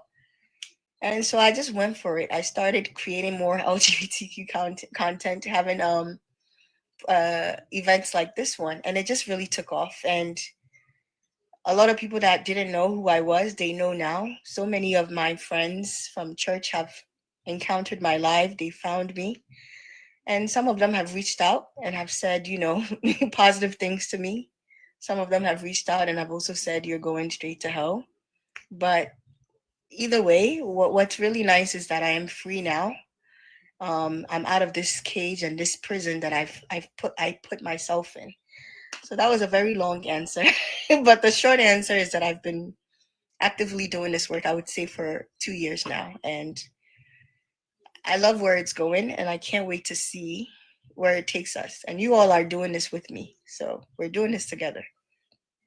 Well, that's amazing. Thank you. And you were saying something about church. Are you saying people from your church? Yeah, people in my church, like all of my friends, I would say prior to 3 years ago, every single friend I knew, I made at church, because church was where I spent time. I didn't do anything outside of church, and I didn't, like I had just been in that world, and I didn't read much outside of the Bible either, even though I love to read. But I recall even being in school reading, like being in school when they're like, "Oh, read your independent book," and I'll be sitting there reading the Bible, like. So everything that I did was just church oriented. So yeah, they're my church people, but they were also, I would say, they were my friends. I don't know if they are still my friends, but they were my friends. Yeah. So these friends, I would say, or church people, have now found my life thanks to TikTok. And for some, it's been a positive thing. They've encouraged me, and they said they still love me. And for some, it hasn't been the same. I get a lot of hate messages still, but we move. We move. Yeah. Thank you, Maz. We move. That's a shame. But thank you for putting yourself out there, right? Because if you didn't, then I would I even have ever met you. So Exactly. thank you. Thank you. TikTok has been so good. I've met so many amazing people, and I'm learning so much from you all. You have no idea. All of you continue to build my confidence. You know, as much as you think I'm doing for you, you do for me as well. You get. So thank you guys. Nah, you should be thanking me. Honestly, you don't know what this means to me. Like hearing you saying all those stuff, like it's actually I don't know. It's just it's a bit overwhelmed. I'm actually emotional right now. That's what I actually told my camera off. It's just too crazy, and I'm actually happy for you. I'm not gonna lie. I'm super super happy for you that you got to live your truth and be what you want to be. Maz, are you LGBTQ? Yeah, yeah. Okay. Yeah, most of the people that come here, I would say, are affiliates here. I would say most of my friends and followers here are. I am. Yeah, so Maz, I'm also proud of you as well. Oh, thank you. Mm-hmm. Because it's one thing to explore and to be to own who you are. You say this is the person that I am, and make no apologies for it. You're Yeah. proud of who you are. It's a big thing. It's a big deal, and we need to celebrate that. So yeah, I celebrate you, Maz, No, thank and you. It means a lot. Mhm. It does mean a lot. I do appreciate that. Oh, you're welcome. So, guys, the floor is still open for questions. So, drop your question.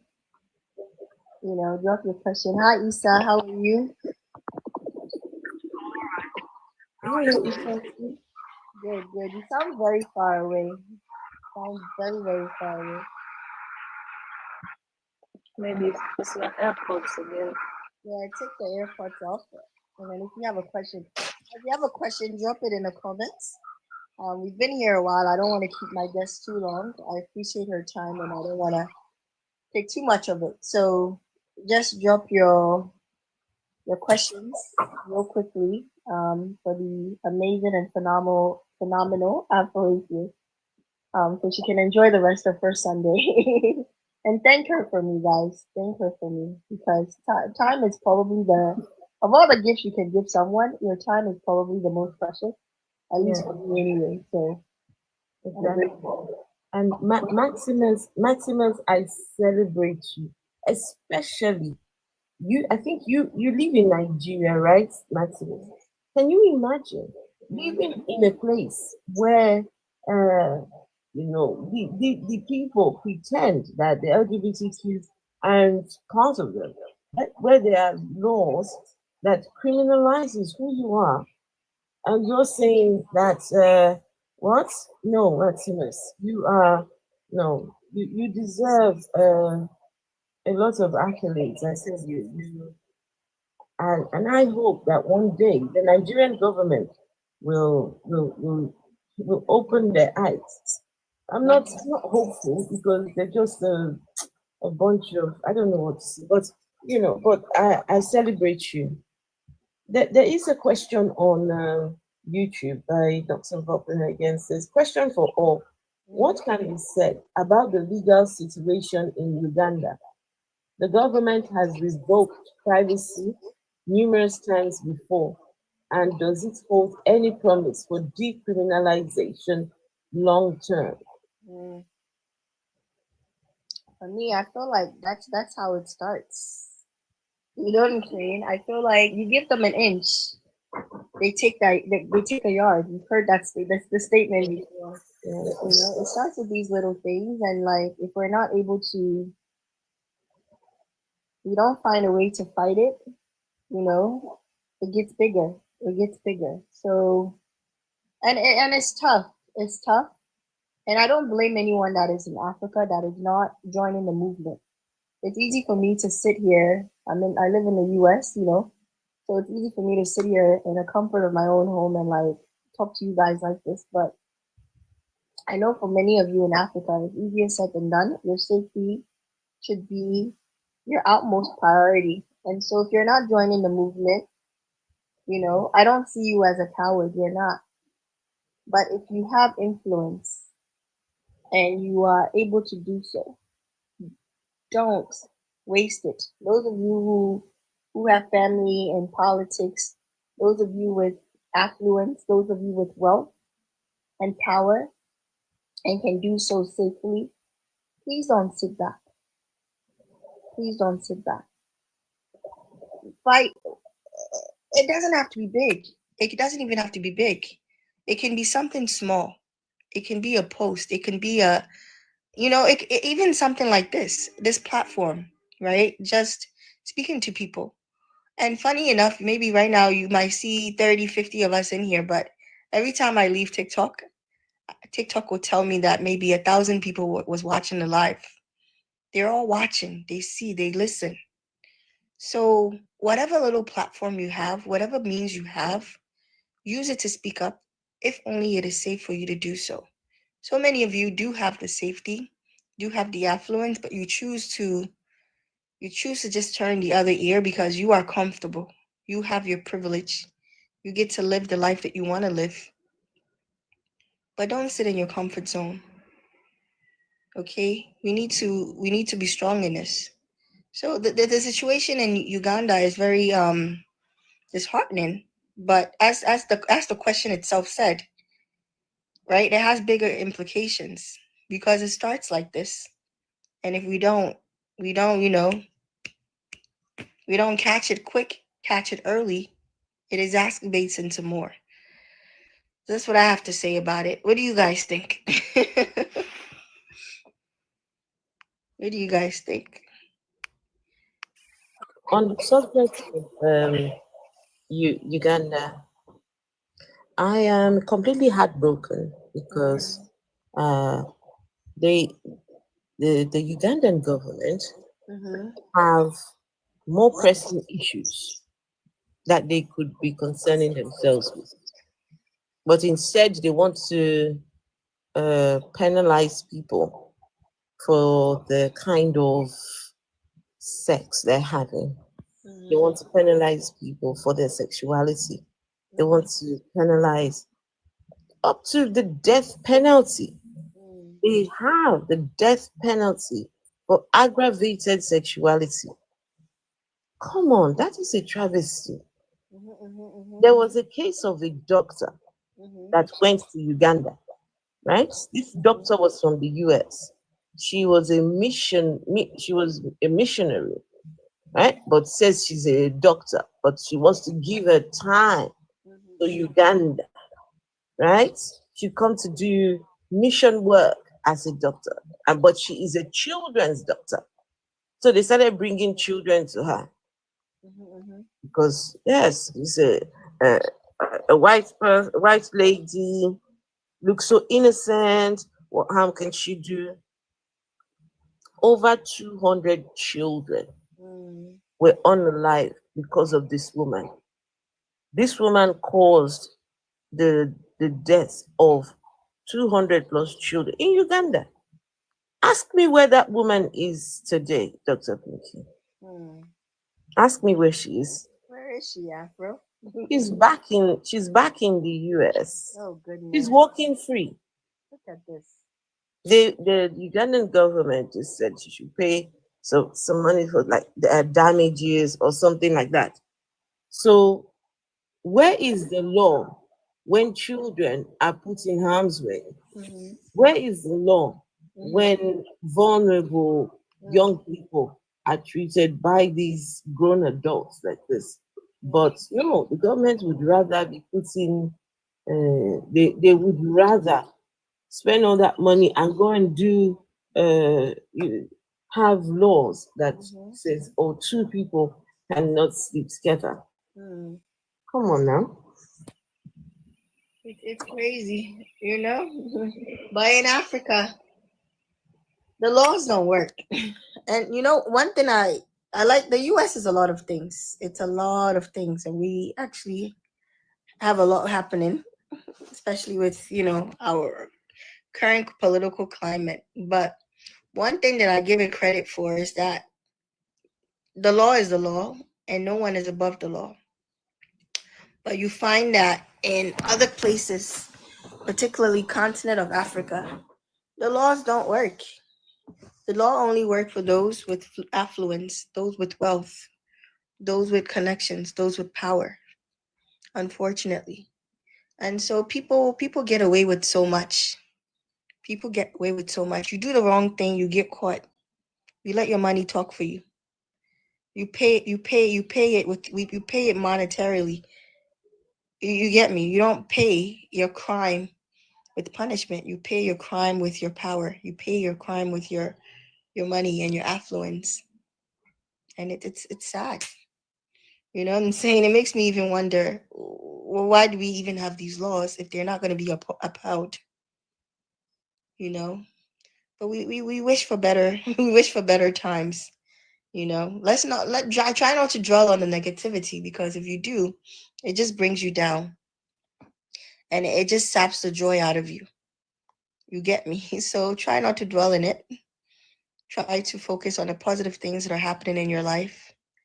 You know, if you have your lover, you have your boo.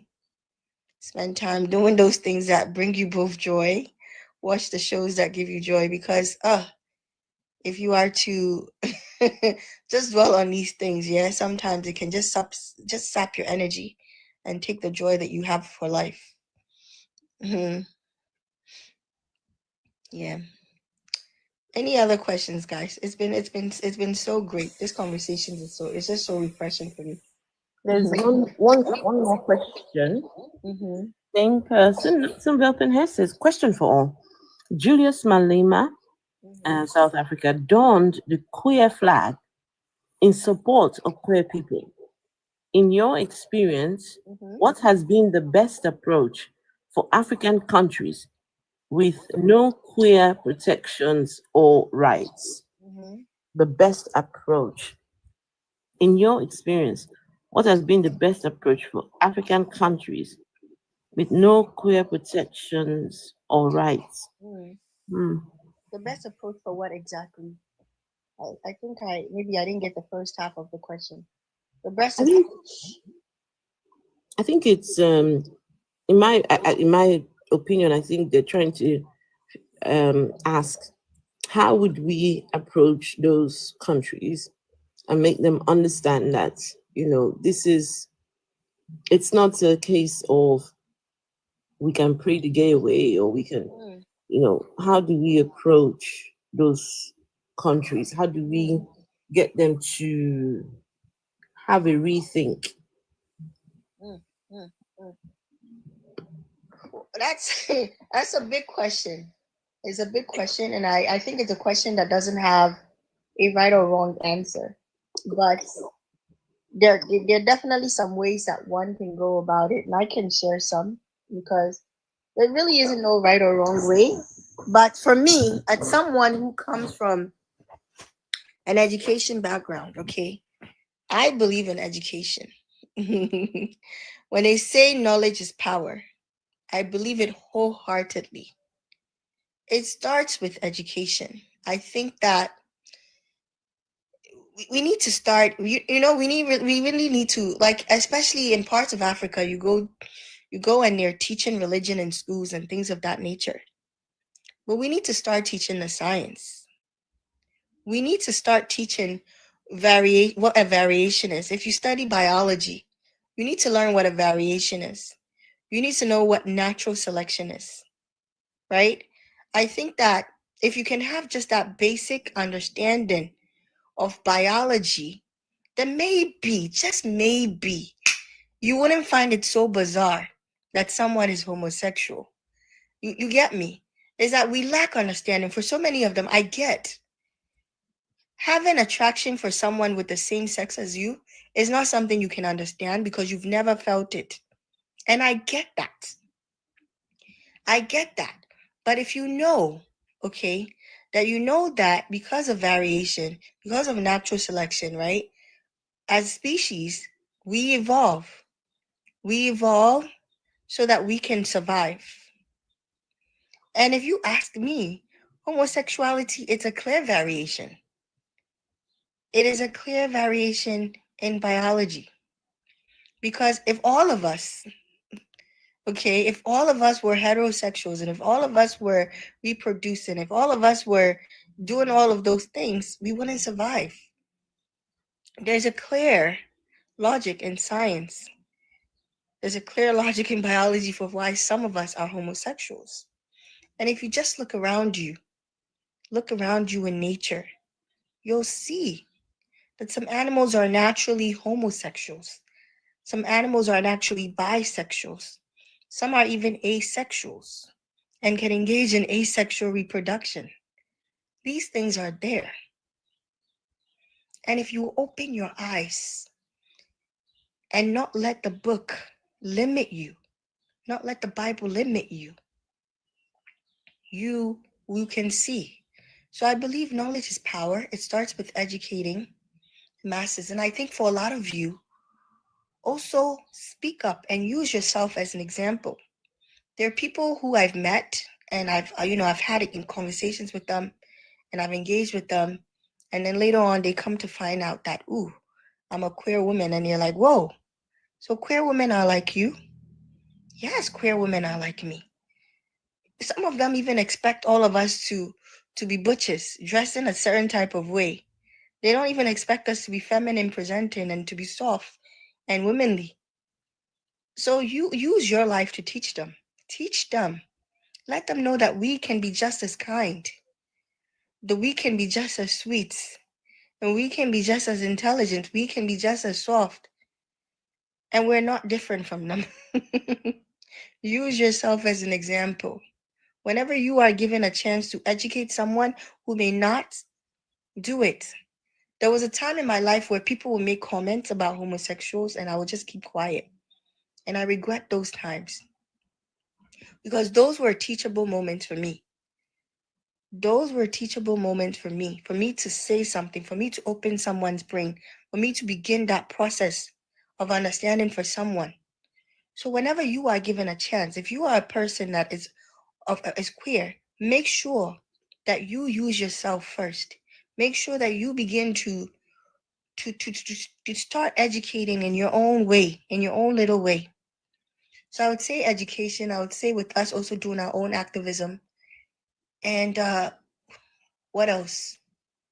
Guys, chime in.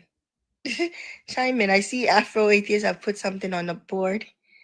It says same-sex sexual behavior, courtship, pair bonding, and or parenting has been documented over 1,500 animal species. Yes, this is include a wide range of animals, from primates and birds to fish. Yes, studies. Yes, so many. It's in nature.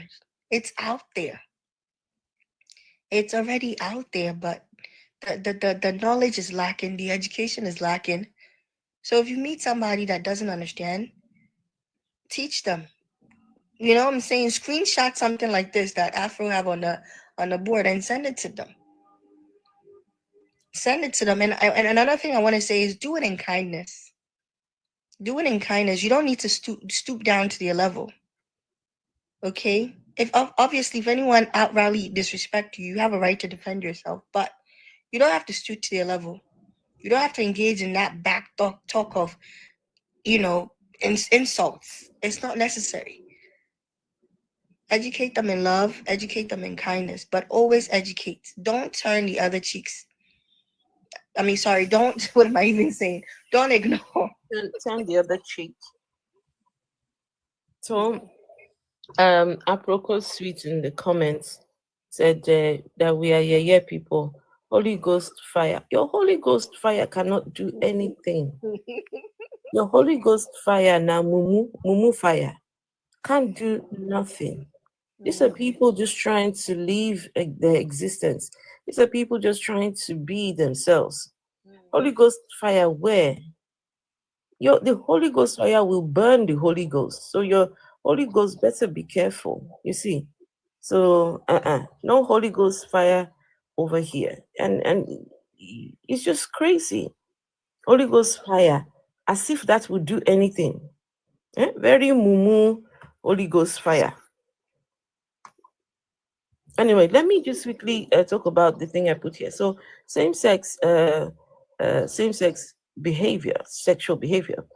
courtship, pair bonding, and or parenting has been documented in over 1,500 animals. This includes a wide range of animals, from primates and birds to fish to insects. And the studies have shown that some animals like giraffes, bonobos, and dolphins exhibit a high degree of homosexual behavior. So it's not uncommon. It's not uncommon. So please let us allow people to be themselves. Like this apropos person here now. Instead of them to mind their business, go about their own activities, do their thing. No, you have to come and insert themselves into a conversation that they were not Invited to. asked, you know. Nobody Ask asked their you to join. opinion. You don't like the topic, keep it moving. Go and join a different life, my friend. Go and find work. I have work, and I'm sure I'm well paid than you are. But uh, so, Madam Busybody in action. Okay. Let me just ignore. Let's not even give. Don't give your haters attention. See, the thing about haters is they never take vacation. They never take a holiday. They work every day, but they still never prosper. One thing about it, they still don't prosper. They never take a day off, always working overtime. And yet, prosperity cannot be reached. Just ignore them. The best way to deal with a hater is to just ignore. So we'll keep it moving. I don't see you. I don't see you. But guys, do you have any other ideas? But for me, I think that education is the biggest way to start, because with education you can understand science and you can understand your history. So many of you do not know your African history. That before the white man brought his religion down to Africa, that your ancestors were already practicing homosexuality. Just look it up. This is information that's free 99 on the internet. Okay, you see that even Africa once upon a time where what you call it, we were matriarchal societies where we traced our lineage through the women, through moms, because they said that it's always clear who the mother of a child is, right? But it's usually ambiguous who the father is, but it's always clear. You can tell the mother of a child based on where the child came from, the particular hole that the child came through. You get me? So we were matriarchal societies. Women made decisions. We even had what we called women husbands, and we even had boy wives at some point too. All of this is in our history. If you would just take the time to read, you know what I'm saying? So many of you want to engage in arguments, and you've never read a book. But me, I don't waste time arguing with people like that. So many of you want to argue with me, debate the Bible. You haven't read the Bible cover to cover before. You have not. All you know is how to quote the scriptures that everybody quotes, because these are the same scriptures that the preachers have quoted and have basically given you a motivational speech around. Okay? If our ancestors were homo, how did we come into existence? Well, a proco-suite, not everyone is a homosexual, right? So we have a lot of straight people that will actually reproduce for us. Okay? It's just some of us are that way because it brings variations into our species. Please, can I ask the apropos suite? How does people being LGBTQ? How does it affect you? Has anyone propositioned you? Did there any someone who's LGBTQ did they hurt you or what? How does it affect you? None of us here said we have a crush on you. We don't. We can't even see your page. You don't have any pictures. How does it affect you? They come out for your eye. I mean, did your mom tell you that she was LGBTQ or what? Well, and there's nothing wrong if your mom is LGBTQ. Your mom could be, and this is the thing that a lot of us don't consider is that our parents, they could be that. What do I mean? But because they've got sons and daughters and communities that will would of course, call them all sorts of names and things. So yeah, they got to be in the closet. Your mother, right, might just be there at night pining for, and some of you see your mom with her best friend for years. Her mommy's best friend comes to visit. Mommy's best friend comes to visit and then, I'm coming, I'm in the room. Let's go. You know what your mommy is doing? They were forced into those marriages. If your parents, they could live freely, they would have lived their truth. Okay? Your father, some of you are sitting in church next to someone who is LGBTQ. The person that cuts your hair, the person that sews your clothes, your bank teller, anyone is. They are contributing to society just like you do. It's just if people could live their truth, you see that the numbers are actually higher than than we know it to be. You might think that we're a small percentage of the population, but we're actually bigger. We're actually bigger. Yeah. So, I'm still waiting.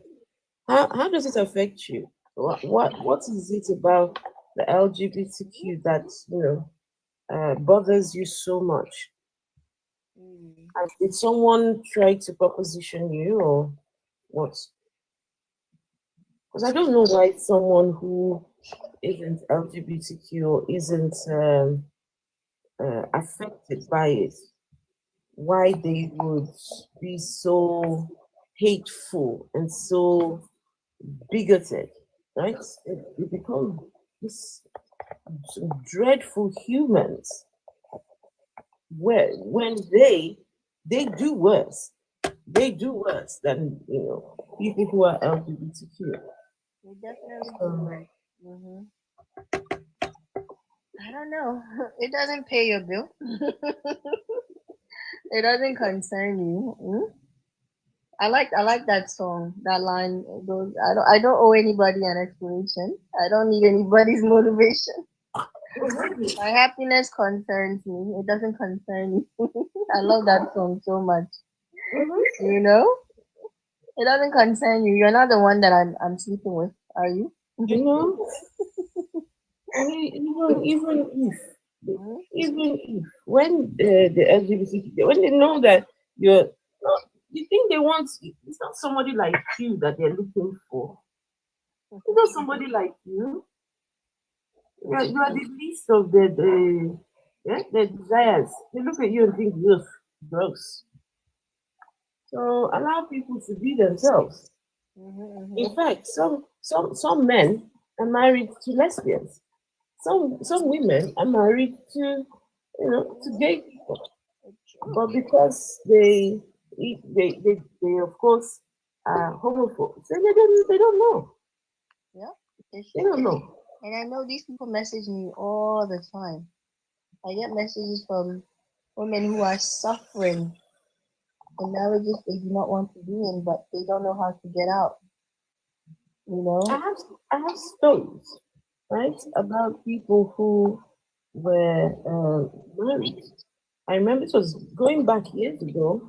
I worked in this sexual health clinic, but I was a student then at the time. So this couple came into the clinic, and they were Ghanaian, by the way.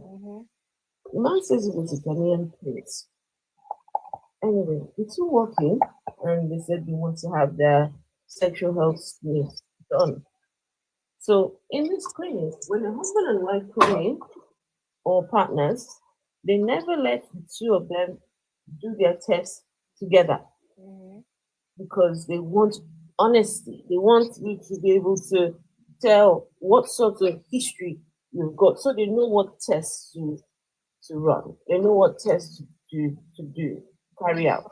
Right. And so they see the husband and wife. So two two advisors went with them. So one went with the wife, one went with the husband to separate rooms.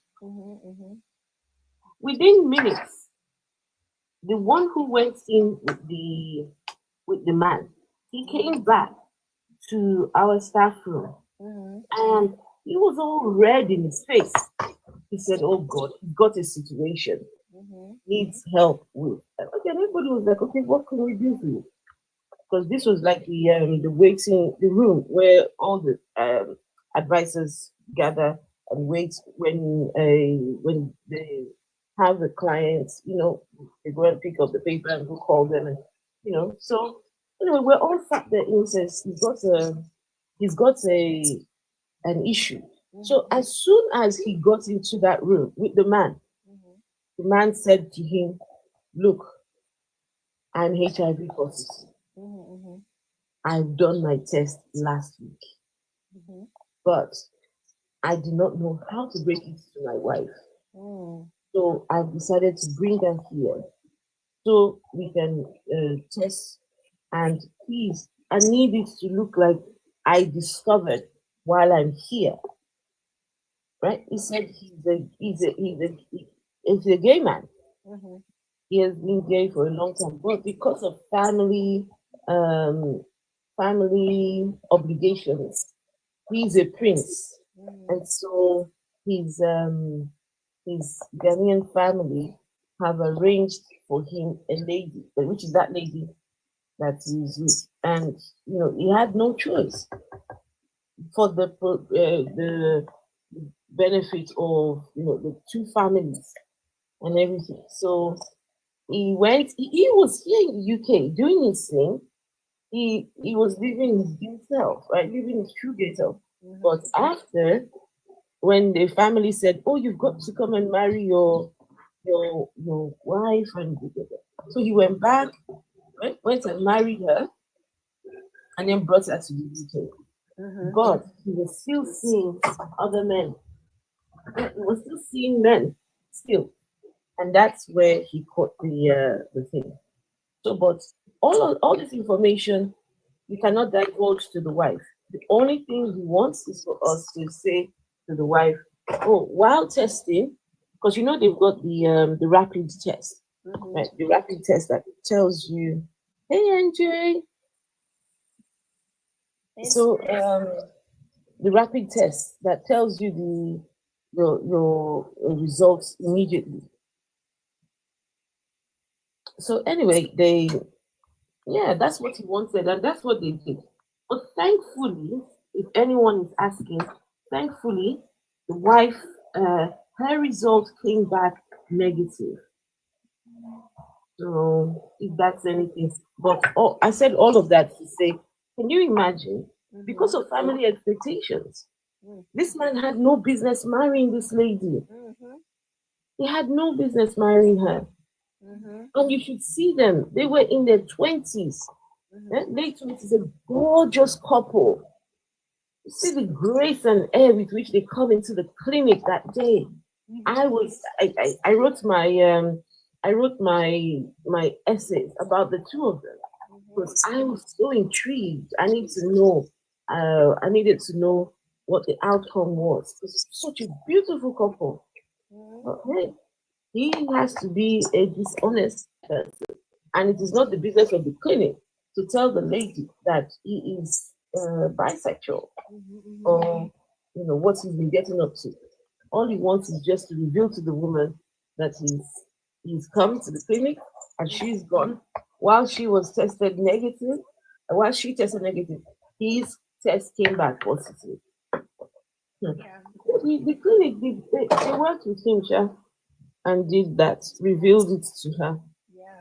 There was a lady whose video I think was trending all over social media for a while because her and her husband were one of those social media couples, posting and doing things and showing their lives, and you watch it and you just when would this happen for me, wanting to say God, when's my time coming, that type of thing. But after 10 years of marriage, this man was gay all along. 10 good years. The man was gay.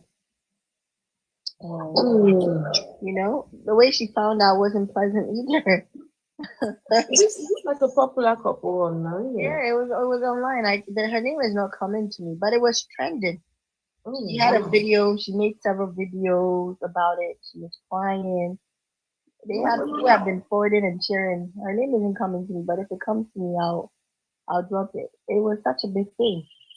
10 years of marriage, being this social media power couple that everybody wanted to be like. You get, and the man was gay. And I'm like, wow, to keep up with a lie like that, I don't know. I couldn't. For me, I couldn't. Like, I can't do that to another human. That's why I'm so happy that during those days when I was religious, that I didn't enter some marriage because there was a time after I said I was gonna marry a pastor. That's what I wanted to do. You wanted to what? Say that again? There was a time where I said I wanted to marry a pastor. Can you imagine? Those are the worst ones. Them ones. They are the Yeah. worst. And I was engaged before, but I look back and I'm like, man, I would have wasted someone's child's life, Mm, and it's not fair to them. It wouldn't have been no. fair. But that's what they do. They push us. They force us. Even when our families, some of them tell us, okay, yeah, but you still have to do it. You still have to marry a man. I know people.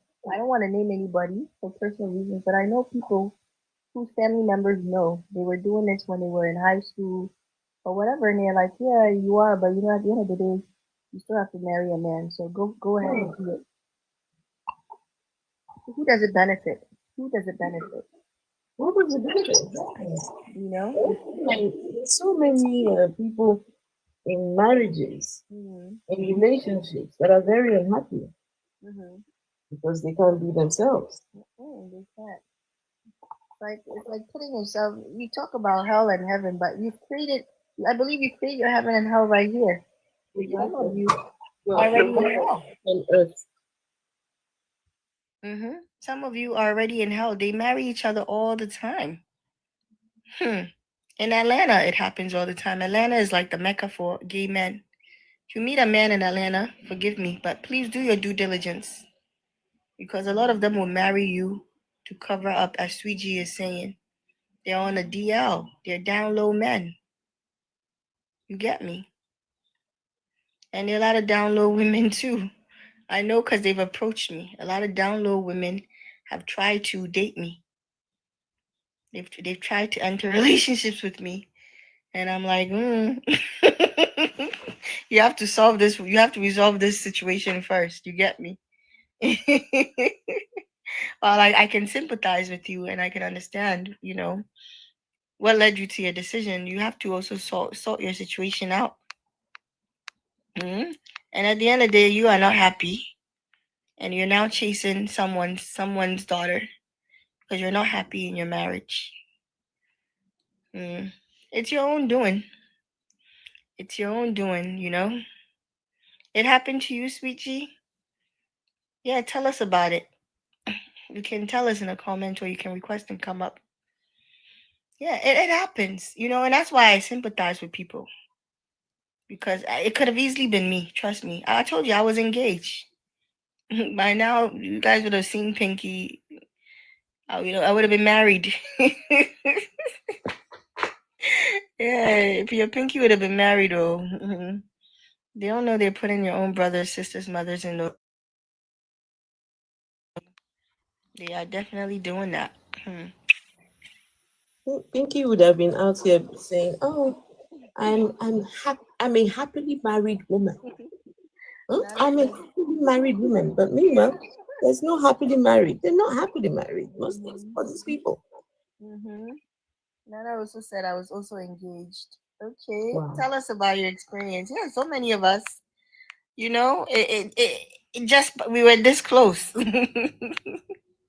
We're this close. But I'm one of those people. Treat others the way you want to be treated. If it was the other way around, I wouldn't want someone to deceive me. I wouldn't want someone to lie to me. So at the end of the day, I said to myself, it's probably even better to be single than to be in some marriage that, quite frankly, I'm not ready to be in. Not only that, not only was my sexuality an issue, but I'm also just not your traditional woman. I'm not the one to cook and clean for you. Not that I don't know how to do it. I can. I just don't want to. So the idea of marrying your traditional African man and being that traditional wife, I don't know. I don't know if I was cut out for it.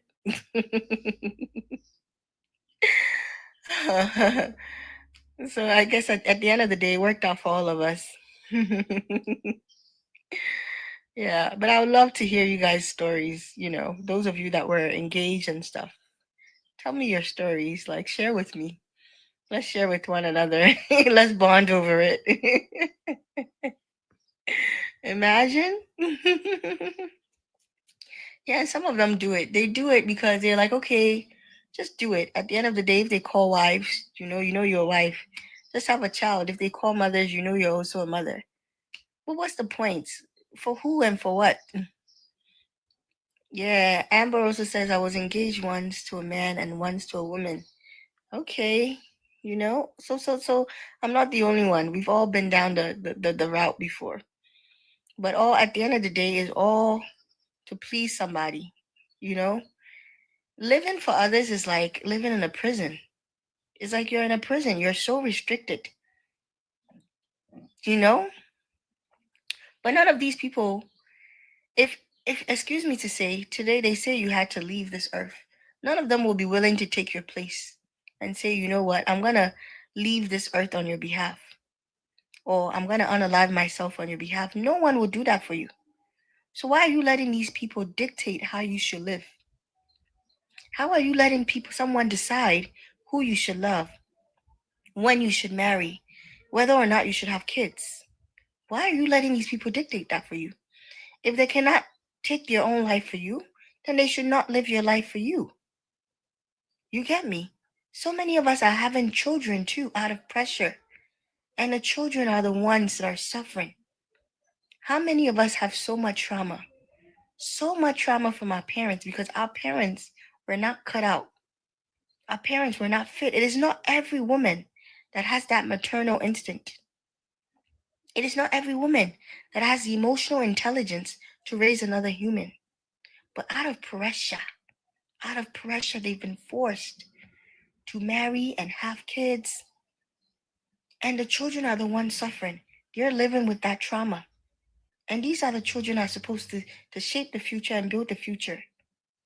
So what good does it do for society? What good does it do for you to hinder someone from living their truth? To hinder someone from being themselves? We all suffer as a society. Whether you know it or not, it impacts us all. Because we are all one. We are all connected. All of us, we are all one. We're connected. It impacts us. So why are you pushing people to go against your very nature? Why are you pushing men that are naturally affluent to be more masculine? Why are you pushing women who are naturally masculine to be more feminine? It affects the balance. It affects the balance. And we all suffer. Sorry, can you hear a noise? Every time I turn my thingy on, it's so noisy. I'm sorry. No, it's okay. There's something that you said. You just said if they cannot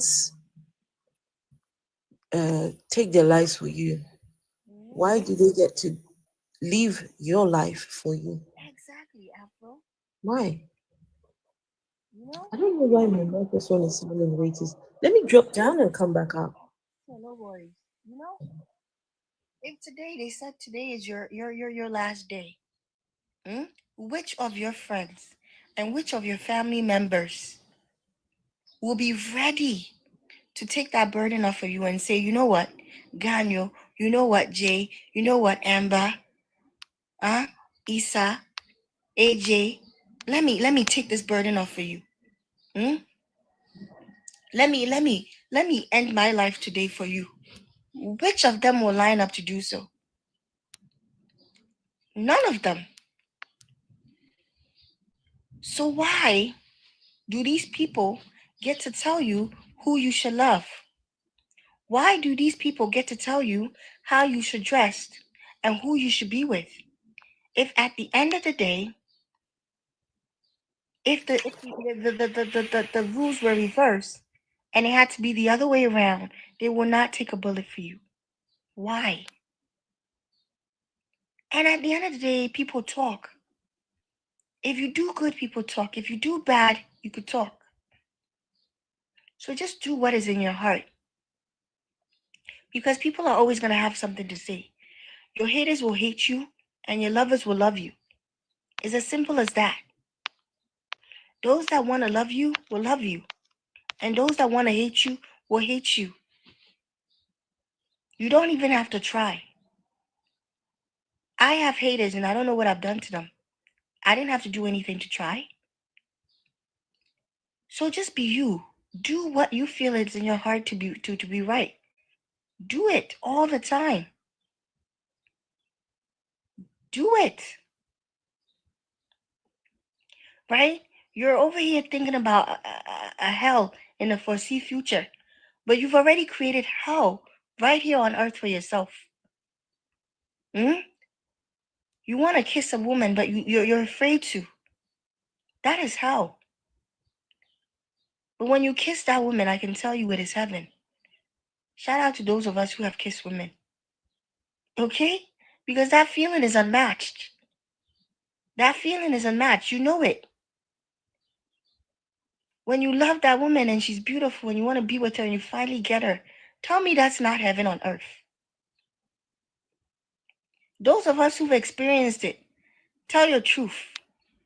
That when you get a fine woman, when you get one that's very, very, Charlie, listen, I don't want to talk too much because then they be like, Pinky talks too much. But tell me about the first time.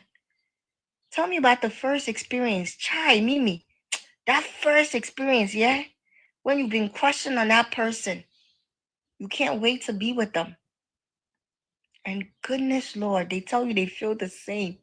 They say, me too, I like you too. Oh, I love you too. And you get that first, oh my goodness. How many feelings on this earth can top it? I can't.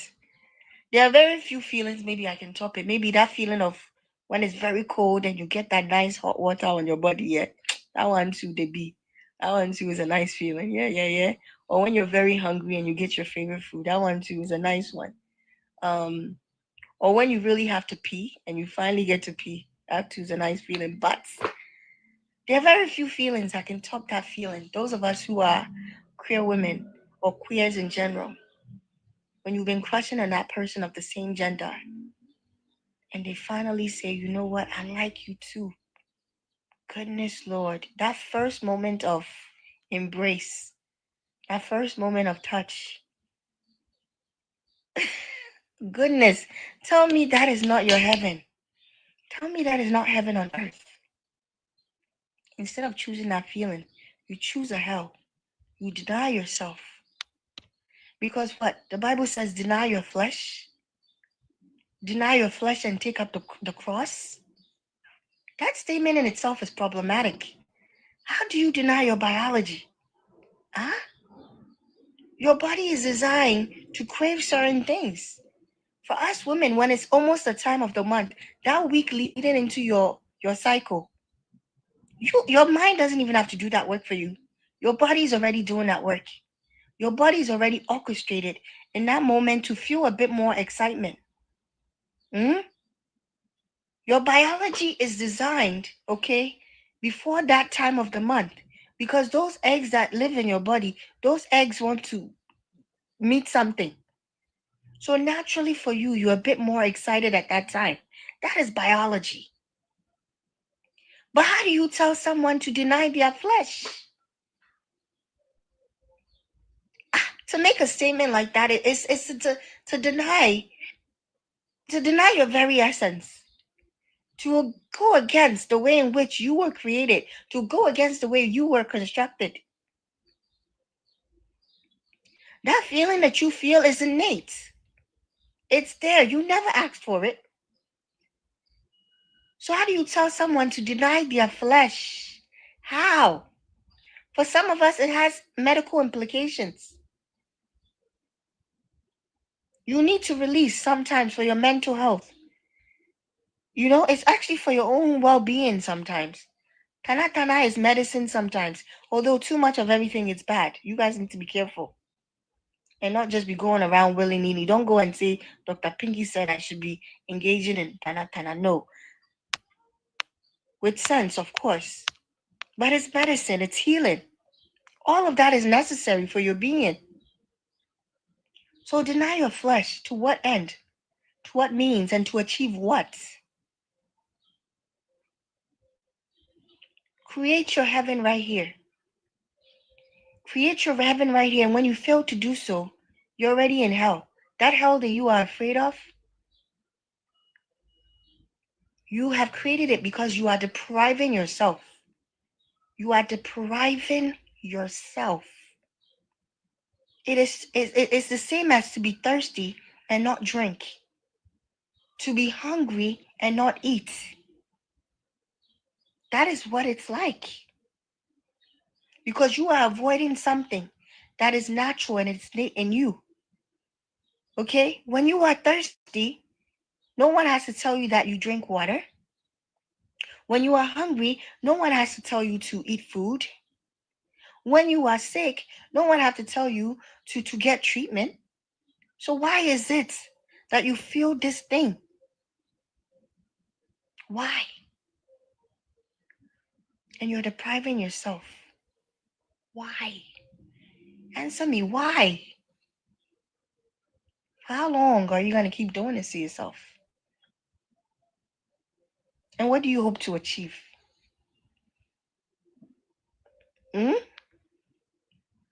I think Afro, you posted something of a guy. He said the guy was 50 something years old and he said he's a virgin, right? Yes. Never had anything with anybody. Mm-hmm. I saw that post and I immediately said, the man has to be one, asexual, or two, gay and hiding it. Because let's be honest, people that you even know in the church, people that are so quote unquote Christians and holy and all of that, how many of them do you actually know that are practicing abstinence? Be honest with me. You are a Christian. Be honest with me. Did you wait until marriage? How many of you actually do wait till marriage?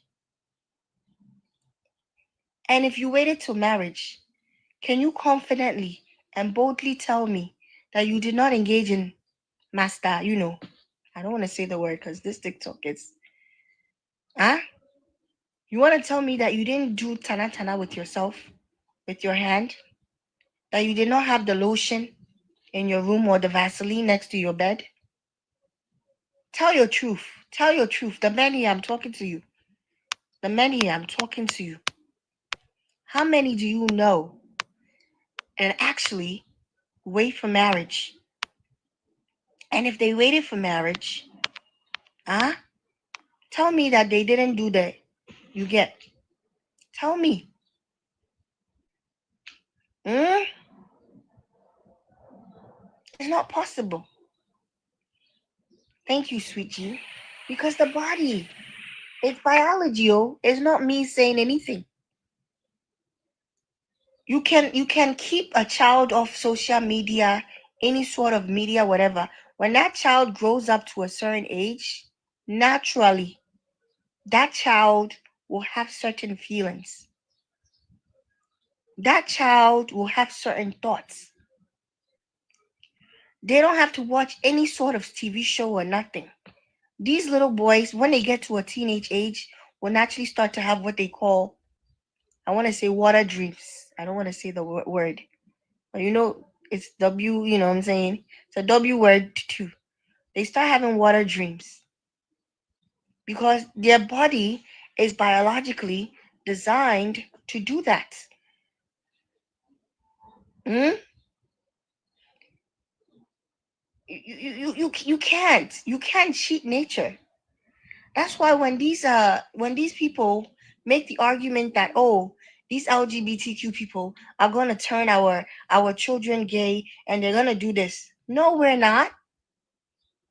Your child is either gay or they're not. That's it. You can't pretend another gay. You can't. You can. If that was the case, we will all be straight. I don't know what's up with the microphone, but I don't know if I can spend another 15 minutes and then yeah. Yeah, no worries after. I understand I you. don't know what's up with the microphone. I understand you. I can hear you though, but do what you have to do. Okay. I know you've been here for a while. I very much appreciate you. Very much appreciate you. I'll be wrapping up anyhow, but I'm just going off on a tangent. There's just some things that I feel like I have to just let off before I sign off today. I feel like the preacher in me is coming out. Mm? But we need teacher in you. We need the teacher in you. Say that again. I don't know what's up with the mic. I said we need the preacher in you. Yeah, this We is need the preacher in you. a Sunday word right here. Ooh, okay. If you didn't go to church, listen, we're giving you a message, yeah. Me and Afro, we're giving you a word this Sunday. We're not gonna make your children gay because you couldn't make us straight. A lot of us didn't grow up watching any LGBTQ media. We've never seen that. We've only seen mommy and daddy and all the programming they've given us about being heterosexuals. None of us, saw anything of that. Whatever. Nobody had to teach us that, oh, this woman is beautiful. No one made your brain see that person of the same gender in a way that, you're not designed to see them. Nobody taught you that. You get me? It is your own biology. It is your own biology. That's it. When you have an itch, you know naturally to scratch it. Hmm? The first time you did, tana with someone, did someone really have to teach you? A lot of it was kind of innate, right? A lot of it just kind of came from you, no? Who teaches a baby how to latch on to their mother's thing when they want milk? Who teaches a baby that if you go like this, you know what I'm saying? That the milk will come out? Was it not innate? In conclusion, you were born this way. That is that. So, religion or whatever, at the end of the day, let me wrap up with this. You want to practice religion? Go ahead. But your sexuality, it's not your choice. You don't get to wake up and switch it on and off. You are who you are. And if you are choosing to be elsewhere, something else because of religion or because of something else, then you are doing yourself a massive disservice. And because you are doing yourself a disservice, you are doing society at large a disservice because it impacts us all. So, yes, religion and sexuality have a complicated history, and it will probably be that way. But you get to you get to shape your life. You get to live the life that you want. Decide if you want to live your heaven here or if you want to live your hell here. The choice is yours. Thank you for joining us. A big, massive thank you to the Afro Atheists. Oh, you're welcome. You are welcome. And just going to say to everyone to leave your truth. Leave your truth.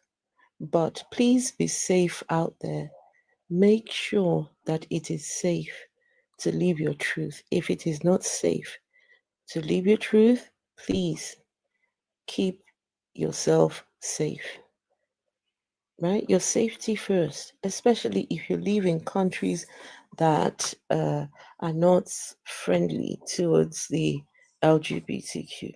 Please, we need you. We need you here with us. We need you to be, as well as true to yourself as you possibly can. But you must consider that not everyone will understand where you're coming from. And so please be careful. And when people are navigating relationships, especially heterosexual relationships, my advice is to ask your mate, do you have desires for same sex? Right? Have you ever engaged, or have you, just test those waters, right? And if they come out and tell you, oh, yes, there is something, don't be judgmental, because they're telling you the honest truth, and explore that with them, right? See whether it is something that both of you can navigate together. There's a lady here on TikTok. Her name is Dom. Call me Dom. That's her name. Call me Dom is her name. Call me DOM.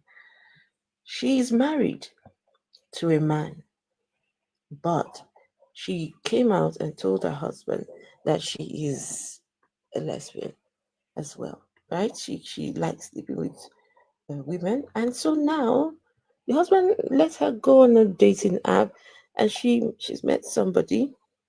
She's in a relationship with this woman who comes around to the States, and they get busy with each other. The husband even drives her to the airport to go and meet her lover, the female lover. And the other female as well, her husband also knows about this other one. But these two husbands allow their ladies to go see each other, go spend the weekend together. And I thought, this is it is I don't know if everybody has the heart for that sort of thing. I don't think so. But you just never know. Be open. The possibilities are endless when you are open minded, and when you can accept people for who they are, right? Short life that we have. At least, live your life, live your life to the fullest. So, yeah, thank you all. And guys, remember, God, the God character that they tell you about, there is no evidence for. None at all. The books that they read, the Christian Bible, the Quran, and all these things, these books are not for you. They are not for us in this modern day. These ancient books were written to some people back then. It was for them, not for us at all. So please, just accept that. That's a conversation I usually have. Anybody wants to engage in the God subject, yes, you can come over to my platform, and then we can talk about that. Yeah. Thank you, Dr. Pinky. Follow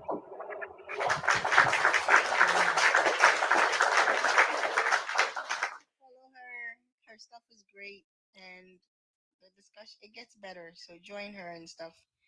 And yeah, I'll try and find another time for matchmaking. I know we usually do them on Sundays, but we'll probably I'll try and get it done.